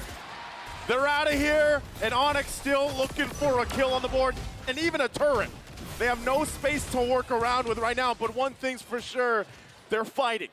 Their base is fully exposed, but the damage is getting there. Once again, they're working towards it. Kairi onto his next item as well. But again, how many times can you let that happen? How many times can you defend against that Lord pushing in now that your base is fully exposed here? The gold lead has bloomed to nearly 16,000 now for AP Bren. Flapteezy still having that immortality, will be fine. But once again, it's kind of the waiting game, right? They're going to wait nearly the 1 minute for the Lord unless they can get a pick off. So it took about 5 minutes for them to move from 30K gold to 44. So for them to get to that point where the gold doesn't matter anymore, we're talking about at least another 5 or 6 minutes. Can Onyx last that time to where then it just comes down to plays? Then it just comes down to the movements on the map. Circling Eagle. Coming down onto Keyboy, knocks 2 up. It's Kairi and Boots right now, and they're looking for a re-engage. That's Flapteezy, who's able to steal away the orange buff from Onyx. A retribution used up, but it's going to be back on time for that Lord. Let's go ahead and think about the possibility here of, is there a chance that Onyx can actually get in position to possibly steal a Lord at this point, right? This is, Black Shoes baited out. Flapteezy taken low, though. The Demonic Force is ready. Few decides to go. Fighting tackle out. Flapteezy only losing immortality. Sounds to be able to kind of wait for it now. Kairi's waiting in the midst. Few coming down. Keyboy with a lot of damage, with a lot of CC lockdown. Kairi tries to shut down the Fracture as well. Sans still able to kind of wait. Flapteezy looking for one final hit with Retribution. Slows him down. Sans pops in Black Shoes. Flapteezy not able to dish out enough damage, and Sans gets out in time. Boots still alive. Onyx still alive. 1 for 1. My goodness. They're on the board. Finally a kill on the board. 1 for 1. But honestly, that is a win for Onyx. A trade at this much of a deficit. 10K more gold is what Onyx needs here. But you asked if they could go for the Lord. I think at this point, it is definitely possible because AP Bren has hit their peak in power at this point. Onyx is only going to continue to go up as they get more items in. Everybody's essentially decked out on the side of Bren, and we're already seeing Onyx start to contest. CW is back. Flapteezy now, only now is he starting to march into that Lord pit. Keyboy's trying to reset it the best he can. Topside wave still coming down onto Onyx base.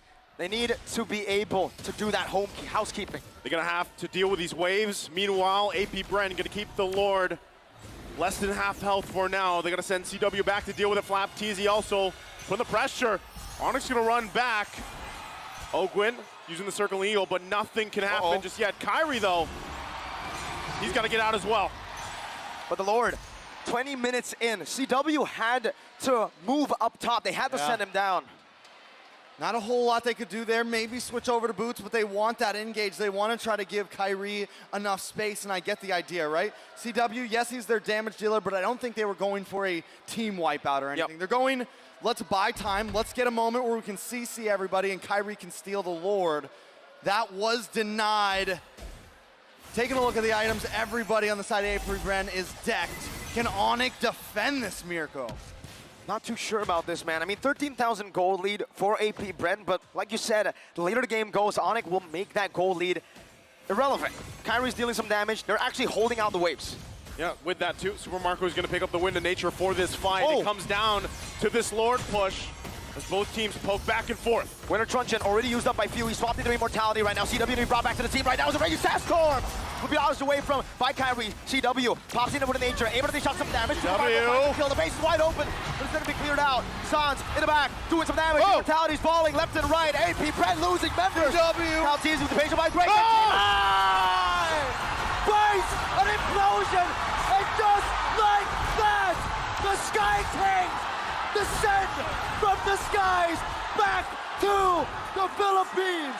I've got chills right now. What is going on, Onyx? At 22 minutes, making the comeback. Are they going to be able to run this down mid? I said let's dream earlier. What just happened? Taking a look at the instant replay presented by Kadia. It just unfolds here. Masterclass Keyboy finds the implosion of a lifetime.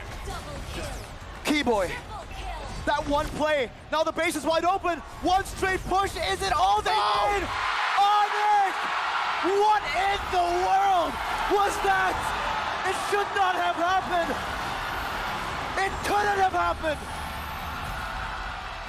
It happened. It happened here. Game 1.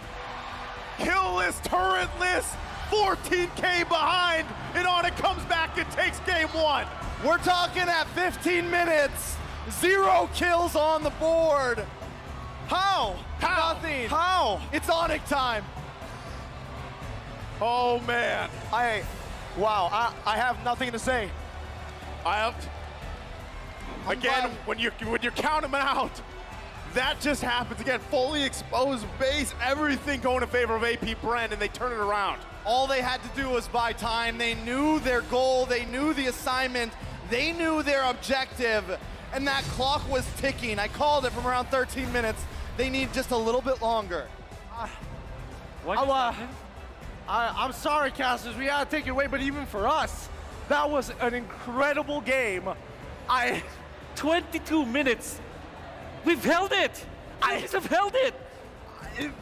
Look, we're at a loss for words for good reason, but we're going to try and break this down. And especially from our POVs, it looked like an almost impossible situation to come back from. Like, what a goal lead they held from the 12th minute onwards. Like, this should not have happened in the first place. And to be fair, it's not like Bren or AP Bren are mindlessly jumping into the opponent. It's not like that. It's not a game where they were just throwing bodies at AP Bren, at Onyx.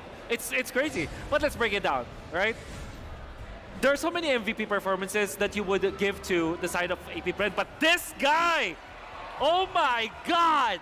Give it to him. Give it to him. The God play at 22 minutes, flickering in to catch 3 and turn this game around.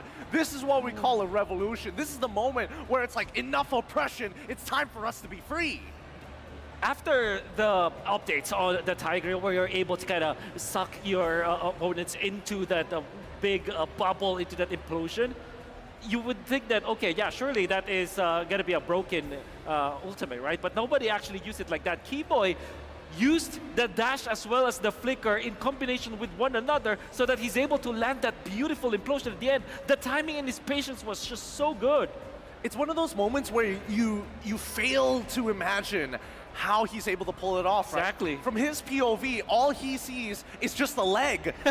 Yeah, you're right. He roughly can tell that there's 3 people there. Let's jump into these highlights and really break this down step by step, because I think from the drafting phase alone, we could see that there was a huge priority for the side of AP Bren after the first turtle. It's all about lane prio for AP Bren, which I like, because what they did was to win the laning stage, including the jungle and the side lane, so that they can actually invade time and time again. They're trying to invade all the time, and even after there's a lot of protection from the implosion, it's not enough, because if you're going to be thinking about the lineup of AP Bren, they have 4 dives. Matilda, Guinevere, Phoebus, and Khalid, all very good in the early stages of the game. I mean, they're really hardcore, heavy dive, and the momentum that they generated by the 7th minute alone, we're already at 6 minutes, but you can see that the lead increases significantly, and it got even worse for Onyx, because as soon as those tier 1 started to fall, the neutering began. Yes. Purple buff taken away, and then the initiations coming in from Flapteasy enables them to do whatever they want, and when you think it's over, Ogwen's just going to pull them away.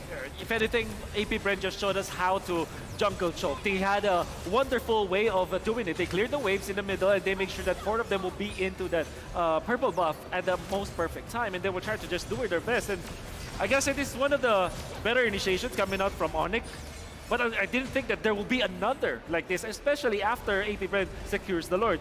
Obviously, Few got baited into that spot. Look at He-Boy. Look at that flicker and that dash. You would think that he was targeting Kaltizi, but no, he wasn't. He utilized the flicker so that he can skewer the other people to the backlines. It's one of those moments where the genius of it is most people would hope that when you are pushing your opponents away, that's when you're expected to use your implosion. But instead, he just needed to close the distance. He just needs to be close enough to catch you. Now, let's have a look at the item build here, because this is where it becomes the most important for everybody, right? From emblems, starting from the emblems, immediately we see high priority on we need to be able to fight. I'm already seeing a Master Assassin. I'm already seeing a Concussive Blast coming up from Flap. And it's also important to take note of the Purify that we saw from Mr. Few, so that he's able to utilize this full views to its full advantage from the early stages up until the late stages of the game. So it's not just about the emblems, it's also about the spells that they were able to get. And I gotta dare say, this was AP Bren's game already. Like the way that they drafted it, the way that they composed this lineup against AP Bren, definitely they can win. But, you know, it's not as easy as that. When we look at the items, Gideon, I want to point out one important itemization that I saw from Kaltizi in the early stages. Even though they lost, I think it's still genius. They utilized this Molten Essence, casual Molten Essence and Dreadnought Armor for the first 5 minutes of the game. Even when there's no full item yet for the Guinevere, he tanked up everyone. Nobody can touch him from the side of Onyx. And the best part is once he does start getting ahead, he has people like Ogwen to actually pull him out of these dangerous situations with quick follow-ups from, well, especially Flapteasy, the greediest EXP laner I've seen so far. Second item, Blade of Despair, to ensure that they maintain that lead. It's some incredible gameplay, even for Super Marco, right? Second item, Berserker's Fury after the endless battle. It gets extremely dangerous from that point on. But keep in mind, despite the rich guy being Super Marco, breaking down turrets like they're absolutely nothing, as soon as we see the Ice Queen Wong coming up from Gilak Sans, the carry of this game, that's when it started to get really difficult for AP Bren to penetrate into the base. Sans is the only player that I've seen play the Lilia so aggressively against his opponents when being down, what, 14k, 12k? Recalling in front of the champions of MPL Philippines at home stage. He's the only one that can do that. That guy's crazy. He really is. He really is. And he kept the team together. A lot of these base defenses, and especially during these team fights, it's important to keep in mind how they're actually approaching it without a Matilda. They're just trading back and forth constantly. And it's not ideal in some of these senses, but I think it's extremely important to note that when you are deciding on how to approach a situation, and more importantly, once you are that close into the base, from both perspectives. You're looking to defend, but at the same time, AP Bren did not want to get caught and get turned around like that. You saw it at the 15th minute, right? They're just very careful with the way they approach Onyx. And to think about the composition of AP Bren, it's not like they don't have a lineup to end the game. They have a Clint with enough range to be safe while taking down the base building. Few was baited into the backlines with the ultimate again from Sans, which again, Sans outplayed so many members of AP Bren in this particular match, and this is what we expected. It's a Few versus Sans matchup, and a new shade of black and yellow for sure. Absolutely disgusting. I mean, from both of these teams, they have absolutely crushed what the metagame is to most people, right? You're thinking that Tigreal, he's out of the meta. No. M-Series has proven that he's worthwhile, and I think He-Boy this time around has proven why he should be as good as he is currently. Yeah, there were many changes for the side of Onyx Esports. I think that M-Series as well as international tournaments have always been like the downfall of Onyx Esports as a franchise. Whenever they perform internationally, pre-Coach Yeb, Kyrie era, you know, there were so many doubts about them because they usually get defeated by teams that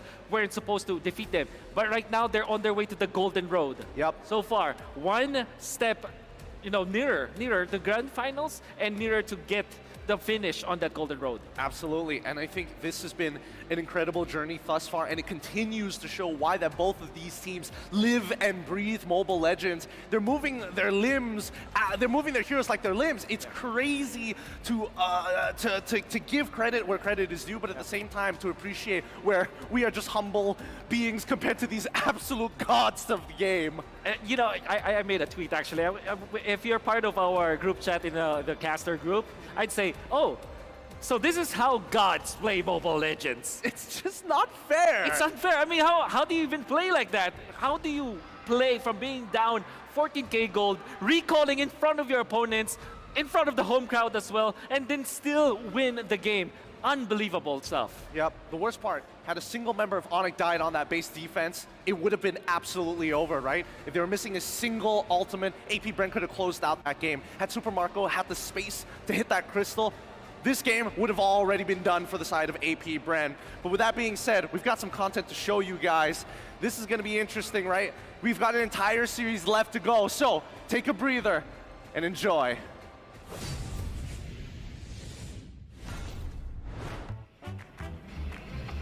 This week. Mobile Legends and yeah, so old. You play this? Yeah. There's a spell back then that like silence the tower. Silence the tower? Yeah, I think I played that, but it's in 2017, right?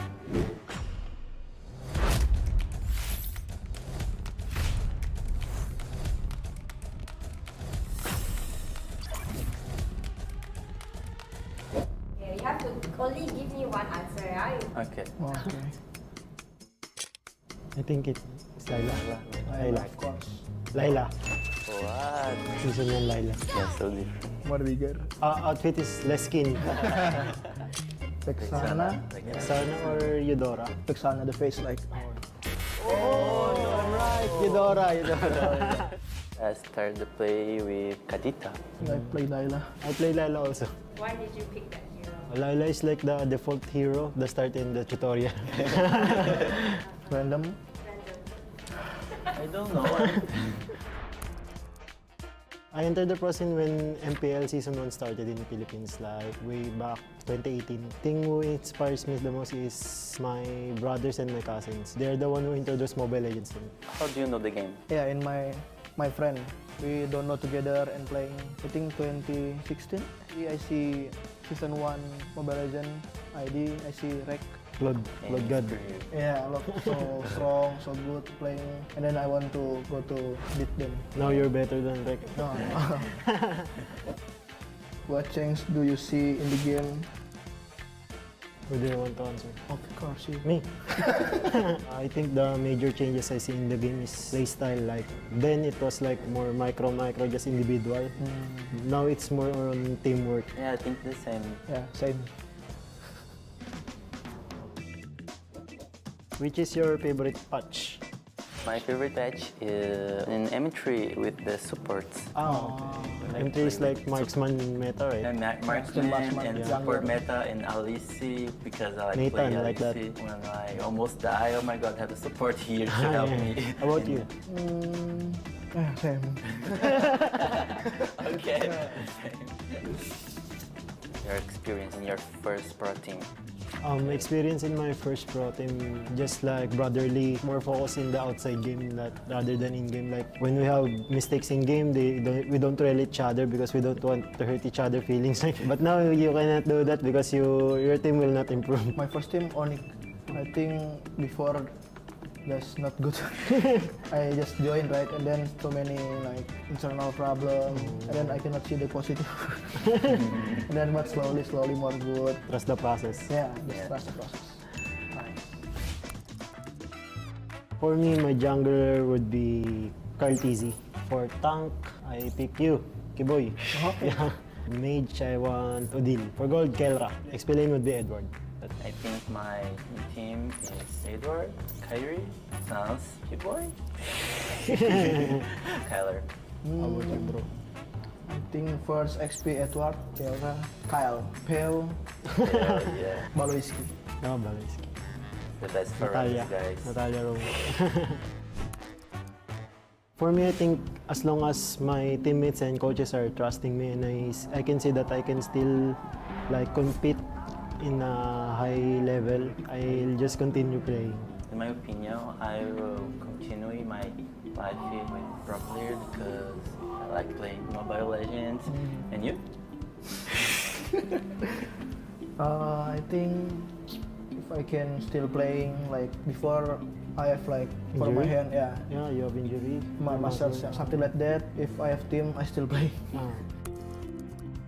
First of all, I would like to say to the mobile community, so not be that toxic in saying bad words against players because some players take that seriously, so be kind about your words. Keep up supporting us. Just keep support us. Don't toxic, okay? Okay.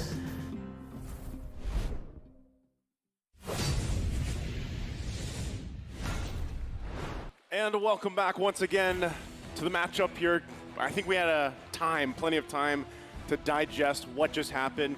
You know, unfortunately, you guys can't see it unless you're We're here, not gonna but talk about it yet. yeah, no, you Don't spoil it. No, it's not going to you. Spoil it. Eventually it will. Okay, Eventually. okay. Eventually. I'll We'll wait for the late time. game. Just keep it there forever, late game. Whole time. Just like Onyx, they had the Tigreal forever. Forever in that game. They were waiting for one moment. They banked on that one moment, and they got the game with one moment. And that's what I'm doing right now. That's what he's doing right now, so he's going to keep it together. Banking on that one. You're doing the camera key shot. boy? He's the key boy. Pulling the key boy with the bees. I just have no idea, by the way. I think Onyx really hates play-by-play casters, right? I don't know, Game man. one makes me almost lose my voice. You still have plenty of casting to do, man. Exactly. Yeah. You got to keep it together. We got Just like Trex. 4 more games. You got to play for the late game, bro. I You're the have key to. Boy. But I had to do that justice, man. What was that? I don't know. Like, I'm still thinking about it, actually. And I even feel like, you know, on the analyst stand, like, they broke it down the best they could, but really when you think about it, even with some of those item swaps happening at the last moment there, leaving just being able to turn the tables, really, against 14,000 gold is insane. We'll see exactly what AP Bren wants to do, given the fact that game one, hey, they were ahead for so long, and it got flipped so quickly as we jump into the draft. Game number 2 here. Onyx now drawing first blood in the series, up 1-0 in the best of 5. You can already see the bands coming out. The Phoveus, Matilda, not going to be a part of the picture anymore as Onyx takes that out alongside the Baramis. On the flip side, AP Bren taking out the 1-1. Valentina, Kaja. What does this open for first pick for Onyx? I mean, the Nolan again? Yeah. The Nolan again, right? I mean, yes, he got completely denied due to the Phoveus, but that is gone now. But I just can't get over the amount of respect for themselves that these two teams have, willing to open up the Gwyn, willing to open up. The Joy is also still there as well. Last time, that was one of the last bans. This time it is going to be free, so do they want to give that over to Kyle Teasy here, or do they want to go for the Guinevere again? Maybe switch it up with the Phoveus gone this time. Do they pick up the Bruno? That was something that really helped CW out last time. Yes, Onyx was eventually able to scale. Lilia also opened so many options for these two teams. Speaking of, strike it while it's hot. AP Bren holds a 100% win rate in games under 18 minutes. That's 12 games now. The last one was what, 22? I think it was around the 22 mark or Yeah, it passed 20. It passed 18 It was for around sure, like right? 22, 23. Yep, 22, 23. So that's the winning condition for AP Bren. They had the 15,000 gold lead. They just need to end it now a bit earlier, and that's maybe what they're trying to do here with the Arlet pickup, right? They need someone to display some of these members. When they are in that base, FlapTeasy couldn't find an angle to get a Raging Sandstorm. Yeah. Not only that, but you know, again, when you have that kind of lead, it still does pay off to be a little more disciplined, right? Don't overcommit, but then sometimes you risk that, right? Things turning topsy-turvy basically on your head, and that's kind of what happened. Now with the Arlot, will it solve some of that? Because you also, once again, you have this Guinevere where we saw an amazing game the previous one. So the answers from Onyx this time around, they're going to pick up the Novaria. They've got the Terizla. Once again, Novaria, though, I like it because of the fact that you now provide some vision. This is one of the struggles that Kyrie had in the previous game, was looking for his own entry points, right?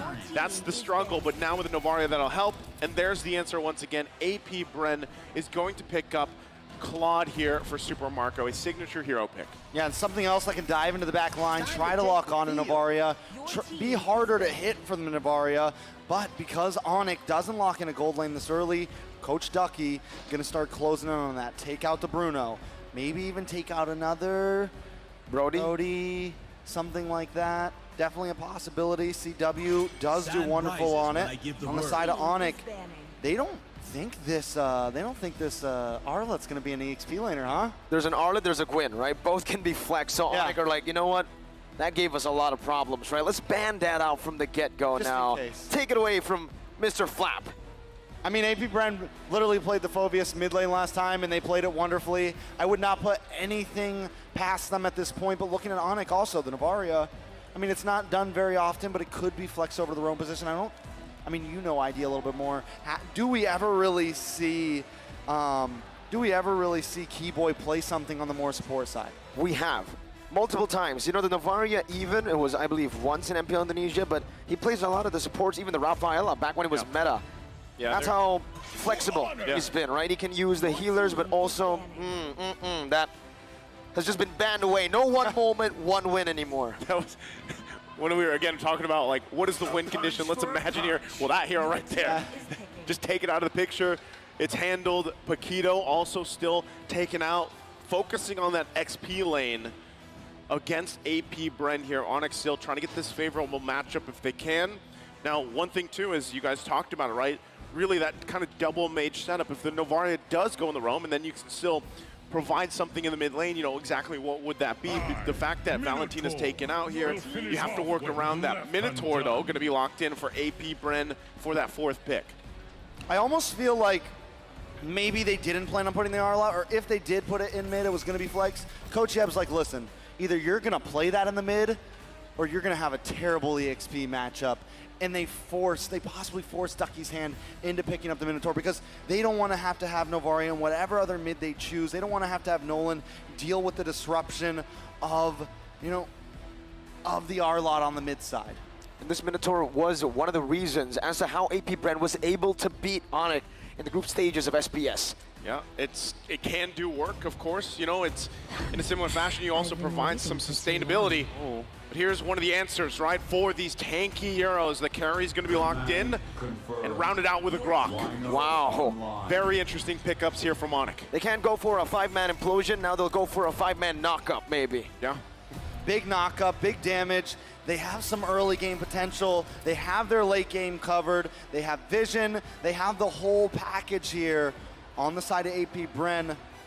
Once again, very aggressive. Very, very aggressive, but in my mind, I feel like Onic has a lot of answers to what AP Bren is bringing. Part of this, too, is the fact that, you know, I like the Grok not only because you're looking for wild charges, and how many wild charges have we seen actually secure objectives, right? That's one factor in it, because it adds this dynamic, too. When the Lord is up, you're already watching for one knock-up. Now you got to watch out for the wild charge, right?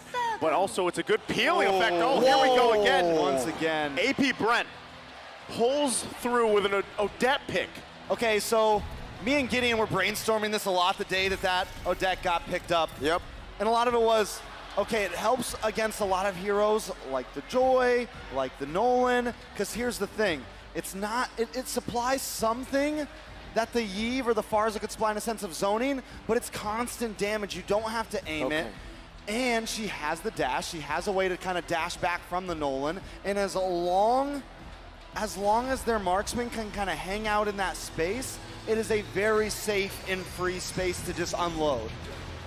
Great insights once again here on both drafts as we get loaded and ready once again to head into game number 2. Onic with a miracle play, able to take game 1 in the series, the best of 5 against AP Bren. Despite all their efforts in game 1, how will AP Bren adjust to even out the series 1-1 here as we get prepped and ready to see the series unfold one step closer to achieving that golden road for Onic here? Looks like we're gonna take a little. There's a lot going on. There's you know, a lot going even on. Mobile Legends can't handle it right now. They're taking a break here, right? They're gonna figure some things out. You can still keep those off track. Keep them off. All right, Keep them there for now. Wait for the right moment. So, the Swan Song, right? The Swan Song. Was the song that led them to victory. Yeah. In the group stages, right? Was it group stages? No. Knockouts won. Against Geek, right? Who was it up against? Man, M5 has been a long journey. It has been, man, but it was the counter to Joy, an Yeah. assassin. It's a great pick against these assassins, and now against the Nolan, it's great. But then you take into account the Novaria, that he's going to be matching up in lane, right? That's a lot of range advantage for the Novaria, maybe even clear advantage in the early stage. Definitely a lot of range for the Novaria, but still, I'm not too worried about Few on this Odette. Like, I think overall, I'm like kind of sold on the Odette. I'm at a point where I feel like it's just... After one game, you're sold? Just the idea behind it. You Yeah. have the dash, you pair it up with a flicker, and then once again, it gives you the coverage that you want from that type of mage, right? That zoning, that arrow, that AoE, someone that can attack a wide zone of area, but it's not as easily targetable when it's in its alt state. Compared to the Farza, you are a sitting duck when you're Farza, you are a sitting duck when you're Eve, and that's why those two picks have not been getting picked up, because EXP lanes are back, baby. They are divers, they are aggressors. Then you also have so many roamers, you have so many junglers that are just highly aggressive, and those are just prime targets, whereas the Odette, in the alt state, it's not. The only thing the Odette lacks, really, is laning phase, doesn't have as much mobility as some of those other types of mages. So as long as Few can get to a safe spot where the rest of the team can group up, it is definitely going to be dangerous. Yeah, and I like this, as you talk about this, exactly the Odette, but the lineup rating right for them is pretty high. It's nearly 9 against Onyx here with that. And, you look at the course of the game, how things can fall into place. That's where they play around the Odette pick, just like they did the previous time that they picked it up, earlier in their earlier matches. So, again, there you go. We'll see how it happens. We get the signal. We're going to be jumping into the Land of Dawn. Game 2 ahead of us. Onyx versus AP Bren. It's 1-0 for Onyx right now. You can already see the pressure from Keyboy.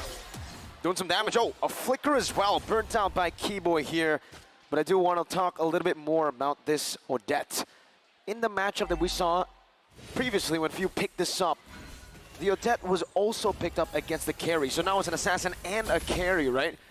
Two very, very vulnerable targets for the Odette to catch. Yeah, definitely very vulnerable. Carry has to try to move in, right? So it's definitely not going to be Carry's job to deal with Few. Taking a look at the emblems, nothing too out of the ordinary. Boots going for the same exact setup as last time. CW does pick up a nice defensive emblem there. Make sure that if Carry needs to, it can kind of survive a little bit of a gank there. Taking a look at these items, CW as well doesn't go for the boots, whereas Super Marco does. Super Marco also going to pick up, going to go straight into possibly the defensive boots there. So a slightly different route than normal.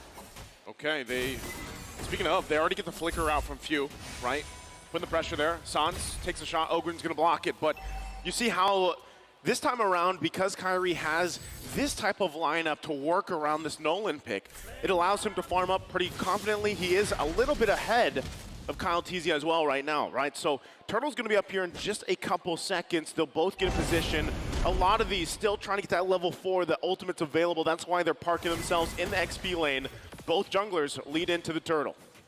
Clear up top a bit faster for Onyx. Caltesi looking for the setup as well, but Keyboy just pops in at Power of Nature. And a wild charge, and Keyboy gets the turtle as well. Wow! Game number 1, it was 2 kills and a turtle over to AP Bren.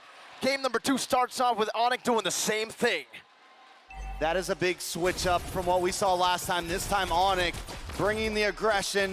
You can tell their morale is up. I mean, after winning a game like the last one, you gotta feel good about themselves. Onyx definitely in their zone right now. AP Bren need to try to kind of get things back into the groove. It's not too huge of a loss, but it is already 2K in the first 3 minutes. The thing about it too, Super Marco is going to have the pressure here, but when you're talking about the mid lane picks and you're talking especially about Sans here, the Novaria, his track record on this Novaria is insane. His success rate is very good, but not only that, the fact that the way that he plays it to the point where, yes, you're topping the damage meter, you're topping, you're farming up really, really well here, but also the vision that's usually on point allows this. Wild charge flicker combo into the fracture. Kyrie gets rid of Fear, and that's another combo together. Ogwen wall down, but Onyx, they'll take this win. 4-0 Sans, canceling out the recall. Keyboy looking for an angle once again to maybe cancel another recall, but Ogwen just stays behind that turret. will try to facilitate Flapteezy's way back to clear this wave. Take a look at the junglers right now. Kyrie with a 1,300 gold lead already. He's got the Hunter Strike in. Whereas when we take a look at Kyle Teasy, he's got practically nothing on his side. That's a wall down. Super Marco going to be caught, pinched down right now with a lot of damage coming through. Kyrie will be able to give CW the kill down below. The entire turret shield as well into an Astral Sphere and an Astral Echo, revealing Ogwen and Fuse, zoning them away for CW once again to farm up and shove the wave back to the turret. And putting the pressure once again.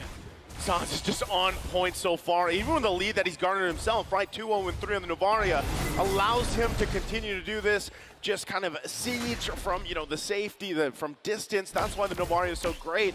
But as I was saying before that fight even broke out, the ability to provide vision allows even Kyrie to rotate a lot more confidently. And even Keyboy, the fact that he picked up this Croc, at this point, he's just walking vision, right? He's one of those vision getters. He's a getter vision. He's a getter of the vision. And another great thing about Keyboy, why he can do this so well is when he pops that first kill, he's immune to the CC, right? So he can go into the enemy jungle without fear of the magic sump, without fear of getting knocked up. And as long as he has San sitting in the back lane behind him, he knows he's good. I mean, he's take the long way. Disgusting. He's making Flapteezy walk to his base. You don't get the recall. You have to walk. That's what Keyboy does. So with that, again, this is very different from the previous game, right? You're talking about now the 5 minutes in, almost 5,000 gold ahead, and you can see just how strong they are in the lanes, right? Super Marco doing a relatively, trying to keep up as much as he can, but still the pressure being put through every single lane right now as they go on. All right, so 5K gold lead for Onyx right now. AP Bren cannot find an opening. I think they know, all right, let's take this slow. We're pretty much going to try to pull an Onyx this game. But Onyx has a composition that scales so well into the late game with CW, with Sans, with the amount of vision they can have overall. Taking a look at the item, CW, he's got the Scythe in. He's got the Golden Wand in. He's 2/3 of the way to the Holy Trinity, and it's going to be trouble once he locks that in because the rest of his team is, Spatial Migration, Val Requiem, and the Swan Song onto Keyboy. Final slash as well, but Keyboy gets out with a wild charge. That was Kyrie. Into the back of Fracture, not getting him just yet. Minute Fury, Flicker combo, boots with the penalty zone. Distracting the back line, open, barely dodging away from that last hit, but CW's rotating over already now. Immobilized under the turret, boots taken low right now. Vengeance comes down with Astral Echo with a few more hits. CW finds the kill under the tier 1 of AP Bren. Onyx Esports goes from getting caught off guard to completely responding, finding a kill, and almost a tower for themselves. Keyboy going to be able to make it another one. That's a knockup, but Keyboy still chasing. He's chasing. He's hungry. Few gets a dash. Super Marco gets Few out, but all that, while that was happening, Onyx took what? Whoa! With a wall onto Few. You cannot recall right now if you're AP Bren because there's a Gator hunting you down. Final slash in the Valor Requiem, but Keyboy just charges wildly back. He's not even stressed about it. Keyboy's like, it's okay, you can knock me up for a second, I'm good. I just wild charge away, no problems. And now, Onyx are at their average. This is the average, right? But now it's only 7 minutes in.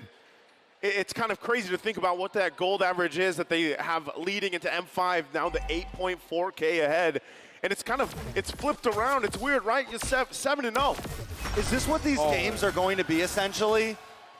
We're just going to go back and forth, each team starting the game off with a 10K gold lead. And then one moment that changes everything. Is that the possibility here? That is a possibility. It's one moment. It's one moment. If you had. Shout out. Moment. Shout out to Yasi. Shot. All right, taking a look at the items once again.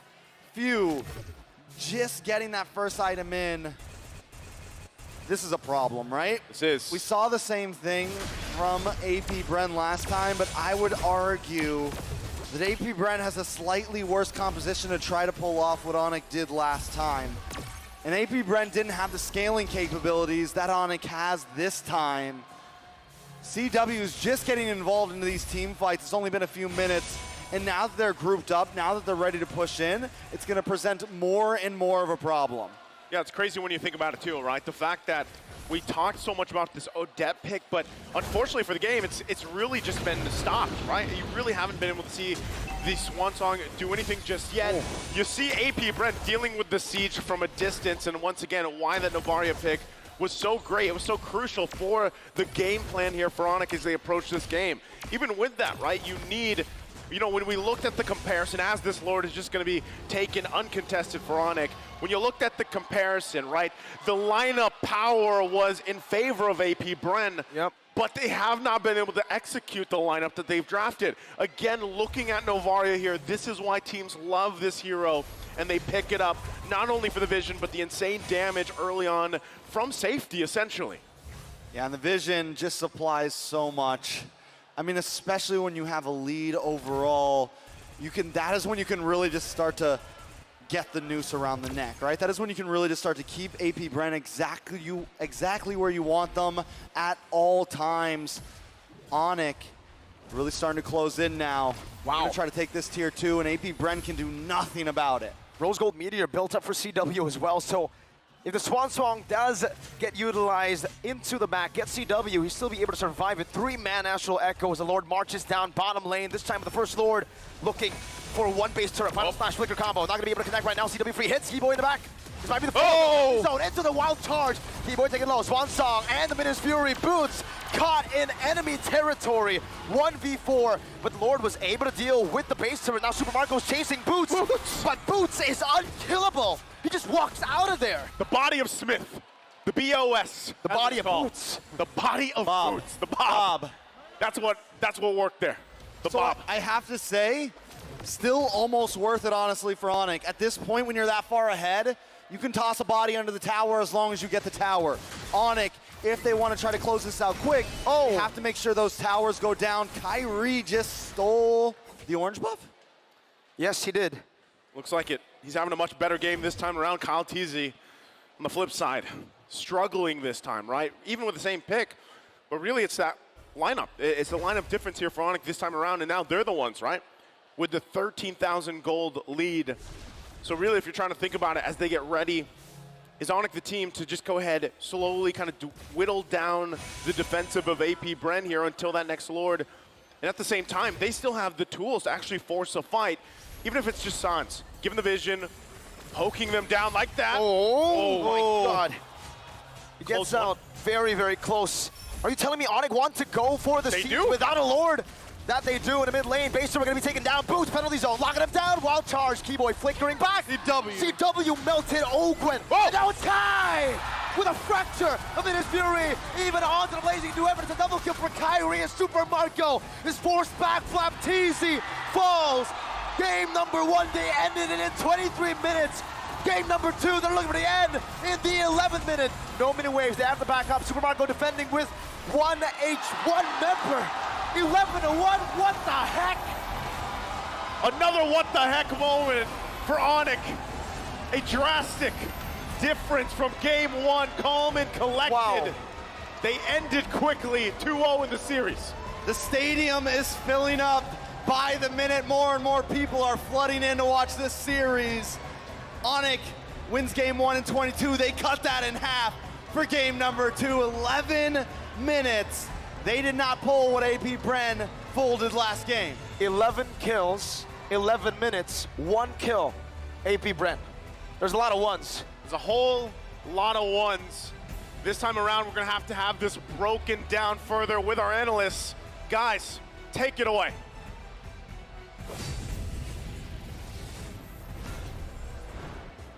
Thanks, Naisu. It's now our time to break down the game once more, and this time a little bit more straightforward. But even so, at least now we're seeing new win conditions, and at the very least, some important win conditions here.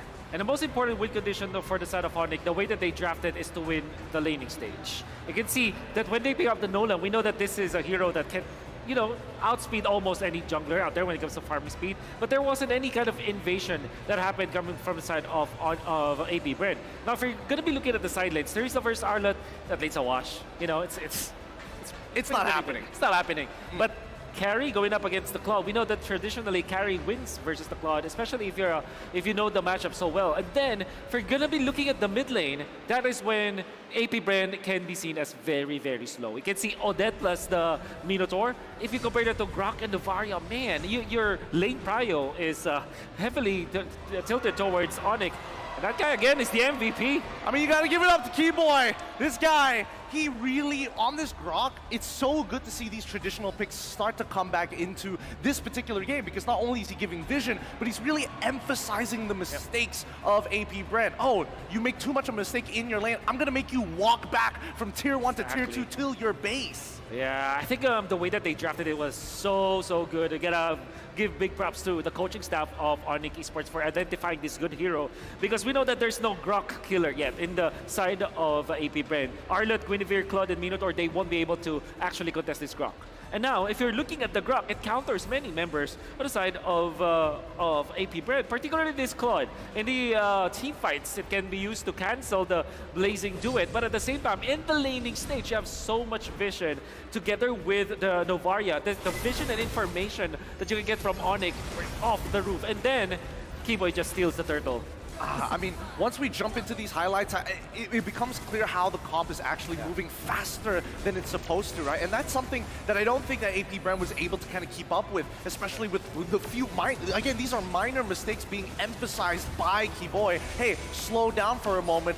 I'm going to cancel a couple of key abilities, waste your resources, and immediately after that, you have reinforcements from Sans to ensure that it stays that way. What I noticed from Onyx when you watch them during their MPL region is I call it the Avenger-esque kind of gameplay, where somebody goes in with a superhero landing, somebody one-ups that guy, and then another superhero landing. You can see that with Keyboy and Boots, and then Kairi. It's like a fashion show, but for their skills. A fashion show for their skills. Well, let's break it down now that we've got the post-game stats here up online. And more importantly, when we are looking through these emblems, we start to see small, subtle differences between all of them, really. Okay.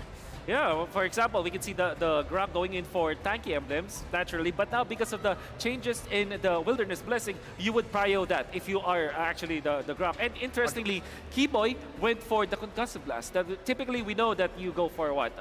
Maybe defense, maybe Quantum Charge, right? But Keyboy, he understood the situation. They need to clear the lanes faster than their opponents. And in the first few minutes of the game with this emblem, you know that they are very, very quick at clearing that lane together with the Novaria, and then they leave that lane so that he now can get into the other lanes or maybe the jungle to supplement the vision. I think...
for the side. And I think this will tell us more of what we're looking for. Yeah, Ogun was taking an absolute beating, and the same goes for Kyle Teasy. But even on the opposite end, right, we did see by the 6th minute, it became very clear that they were underfarmed, and the stat checking became very evident. People like Boots was getting away with super deep flicker penalty zones. I'm actually still in disbelief on how Boots was able to survive that, especially going up against Super Marco. But then, when you look at the items and when you look at the time, the Trinity wasn't available yet for Super Marco. That's why he wasn't able to supplement the damage against the Terizla.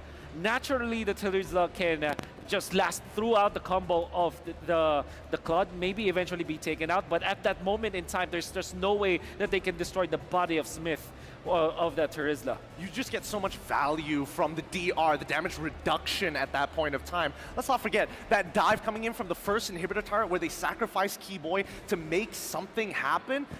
I think that was a pretty good trade, but you could really see that with all the ultimates piled up into one guy, Boots was able to just walk away, and even so, he only flickered at the very end, not at the very beginning. And I think if this Novaria also gave so much for the side of Onic, because not only of the vision of after the ultimate, but the pokes. You can see Kautisi getting hit by one Astrosphere already puts him at what, 60% HP. If that hits even Ogwin, not only is he damaged, but he's also slowed down. Then there was even a connection when I saw that after slowing down Ogwin, you can see CW just chunking on the Minotaur like it's nothing. Like he spent the whole combo, the whole duration of the ultimate to clear out the Minotaur, and that's unprecedented, you know.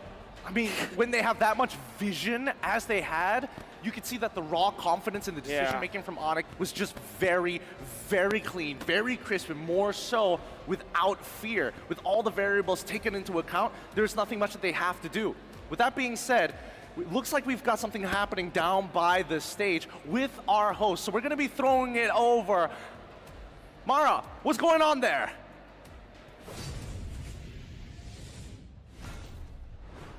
Oh, it is intense right here by the stage. And joining me here today from Todak, we have Moon and Chiku. And of course, we're going to have our translator, Lafel, helping us out with this. Chico, Moon, this is very intense. Who are you rooting for? Saya Onic lah. He said, oh my God, it's so loud.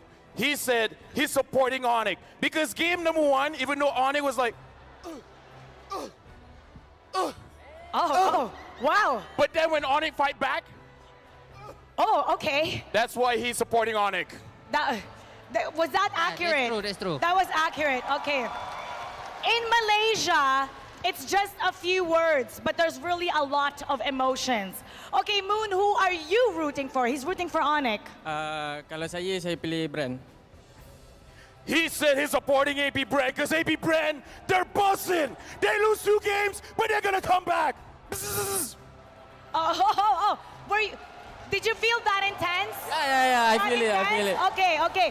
You are Onic, you are Brand. Okay, we're gonna settle this, okay? You're gonna battle each other with facts. Why you think Onic and Bran is gonna win? Okay, Chiku, you go first. Why?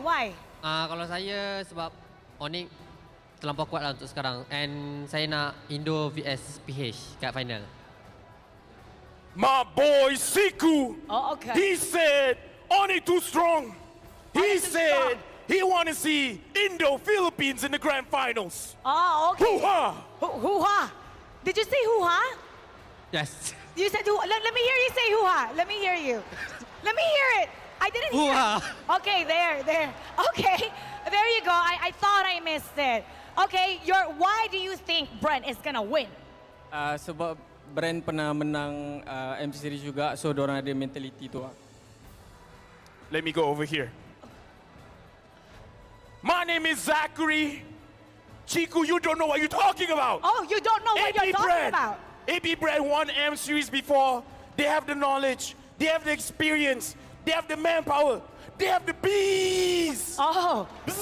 Damn, Lafel. Is that right? Yeah, that's Can what you I said. say that again with the same expressions? Oh, cannot. Can I? Cannot. Even just one. Come on. Ini tadi Lafel. The way you said it. Okay, there you go. Okay. Well, what do you have? What do you have about Onyx? What else? What else? Saya rasa tak ada apa-apa kot sebab saya dah tahu dah game ni 3-0. He said, words do not explain what I feel about Onyx. They're gonna win 3-0. Do you know why, Mara? Why? He said, Why? Watashi wa Chiku desu. Chiku knows the future. You see the future. He see the future. What's in the future? 3-0. Oh. Okay. He said that you said words cannot explain. Can you show us through actions? Cannot. No, can you show us through action? Show us through action. Show it. 3 Onyx 0. Oh, okay. All right. Okay. You Sorry. cheering for Bren. I don't think we're gonna let that pass. What do you have to say to Chiku? Tak tahulah, tapi bagi lapel lah cakap kat Chiku. Lapel, settle. Moon said, hey, shut up. Oh, okay. If we have any final messages to the people. Where does my resolve come from?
right, what's ahead of us.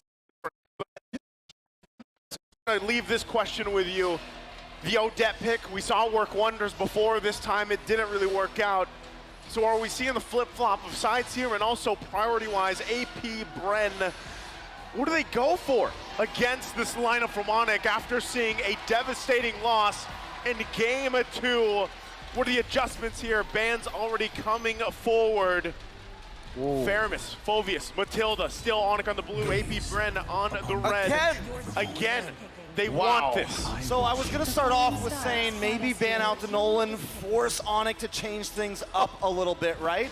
But they do not. Instead, AP Bren take the difference here. They're going to put Few on the Novaria, still pick up the Arlott. So we're keeping one, we're changing the other, but still, this is going to force definitely a different draft than what we saw last time on the side of ONIC.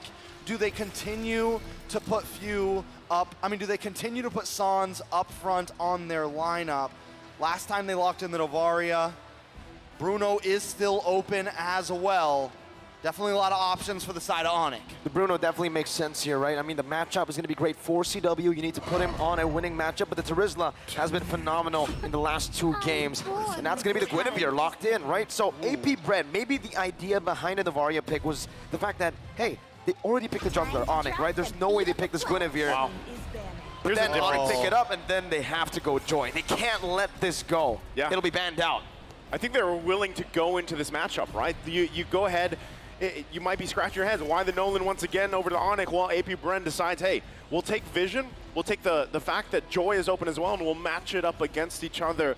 But still, right, what do we see in the gold lane for both these teams? Really, as we get through it, we're probably expecting some gold lane bans to come through. The Kadita, though, is going to be taken out from AP Bren. Kadita, definitely a solid ban, something that could punish Few in the laning phase, right? Even once the level 4 spike comes, if Sans plays that Kadita like an assassin, or they decide to, no, now they have the Gwen, so it's got to be a roam Gwen. Either way, on the side of ONIC, we're looking at mid lane for them right now. I like the Guinevere pickup, but it's going to be hard to target down on a Joy. Main target for Keyboy right now has got to be Few, and whatever Super Marco ends up locking in. Onto the second phase of bans now. They take out the Paquito. Do they continue to hammer into the EXP lane? They did this last time, right? Yeah. Last time, even though the Arlala was picked up, they expect it still that Ogwyn is going to get it, and they're going to force this Arlott to stay in the EXP lane. It's the proof that I'm still Brody being alive. taken out here. Once again, interesting ban, right? Really trying to get this matchup. Once again, Claude comes through. So this still, the fact that there's a couple gold laners that we've seen through, you know, up to this point. You have, of course, the Bruno that we're still talking about. You have the Claude, since that's taken out, the Brody. The answer, Bruno, comes up. Now, what do you want to play into here if you're ONIC? Yeah, no Claude, no Brody, no Wanwan even, right? So, what, the only thing opens the carry here. They go for the Harith! Oh man, ONIC. They have a lot of mid control right now, but then if you have a Harith in the side, do you want to double down on some more magic damage, even harder with the Lilia, or do you want some long range? Because right now, with the Harith, they lack a lot of range. Wow. They go for the Gusion! They go for the dive! They go for the double down! I mean, it's match point. Wow. And ONIC never seems to disappoint with their drafts. They want to do it in style. They're going to do it in such style. Last time we saw Sans on the Gusion, it was an insane I remember game. this specifically because Mirko had to Was say the losing ultimate. his mind. I had to say the ultimate. Yep, the incandescent. Exactly. Every time this Gusion is picked up, right, I'm excited, but also you're wondering. It's kind of like epitome. Epitome. Epitome. Right. Right. What about yeah. incandescence? Incandescence. I mean, if there's anyone that's going to play the Gusion and is at the epitome of the Gusion, it's definitely Sans. Oh man. What do AP Bren close it off with though? Right now, we'll still. There it is. Kufra. I swear I was going to say before he picked it. I was going to say that was the flex. I swear I was going to say before he picked it. Well, I believe you, but you took the buzzers off. Maybe that's why. Maybe that's why you didn't say it. You're right. You forgot to buzz, man. I forgot to buzz. Well, you're the ones with the the tennis. Since I know you're about to ask me what I think about the draft overall because I have the foresight. even though it's a chaotic and insane and everyone would say it's a horrible draft most of the time, I feel like I can trust in Onic with this draft. But still, because I want a game number 5, I'm gonna say that the Bees got this. You say they got it? They got it. Okay. Well, once again, we're going to see if the Bees got it, if they can extend the series. As right now, it's Onic at match point here. And a decisive game, too, that we saw them. They're going in with a very risky, interesting, flashy team composition for game 3 to possibly close out the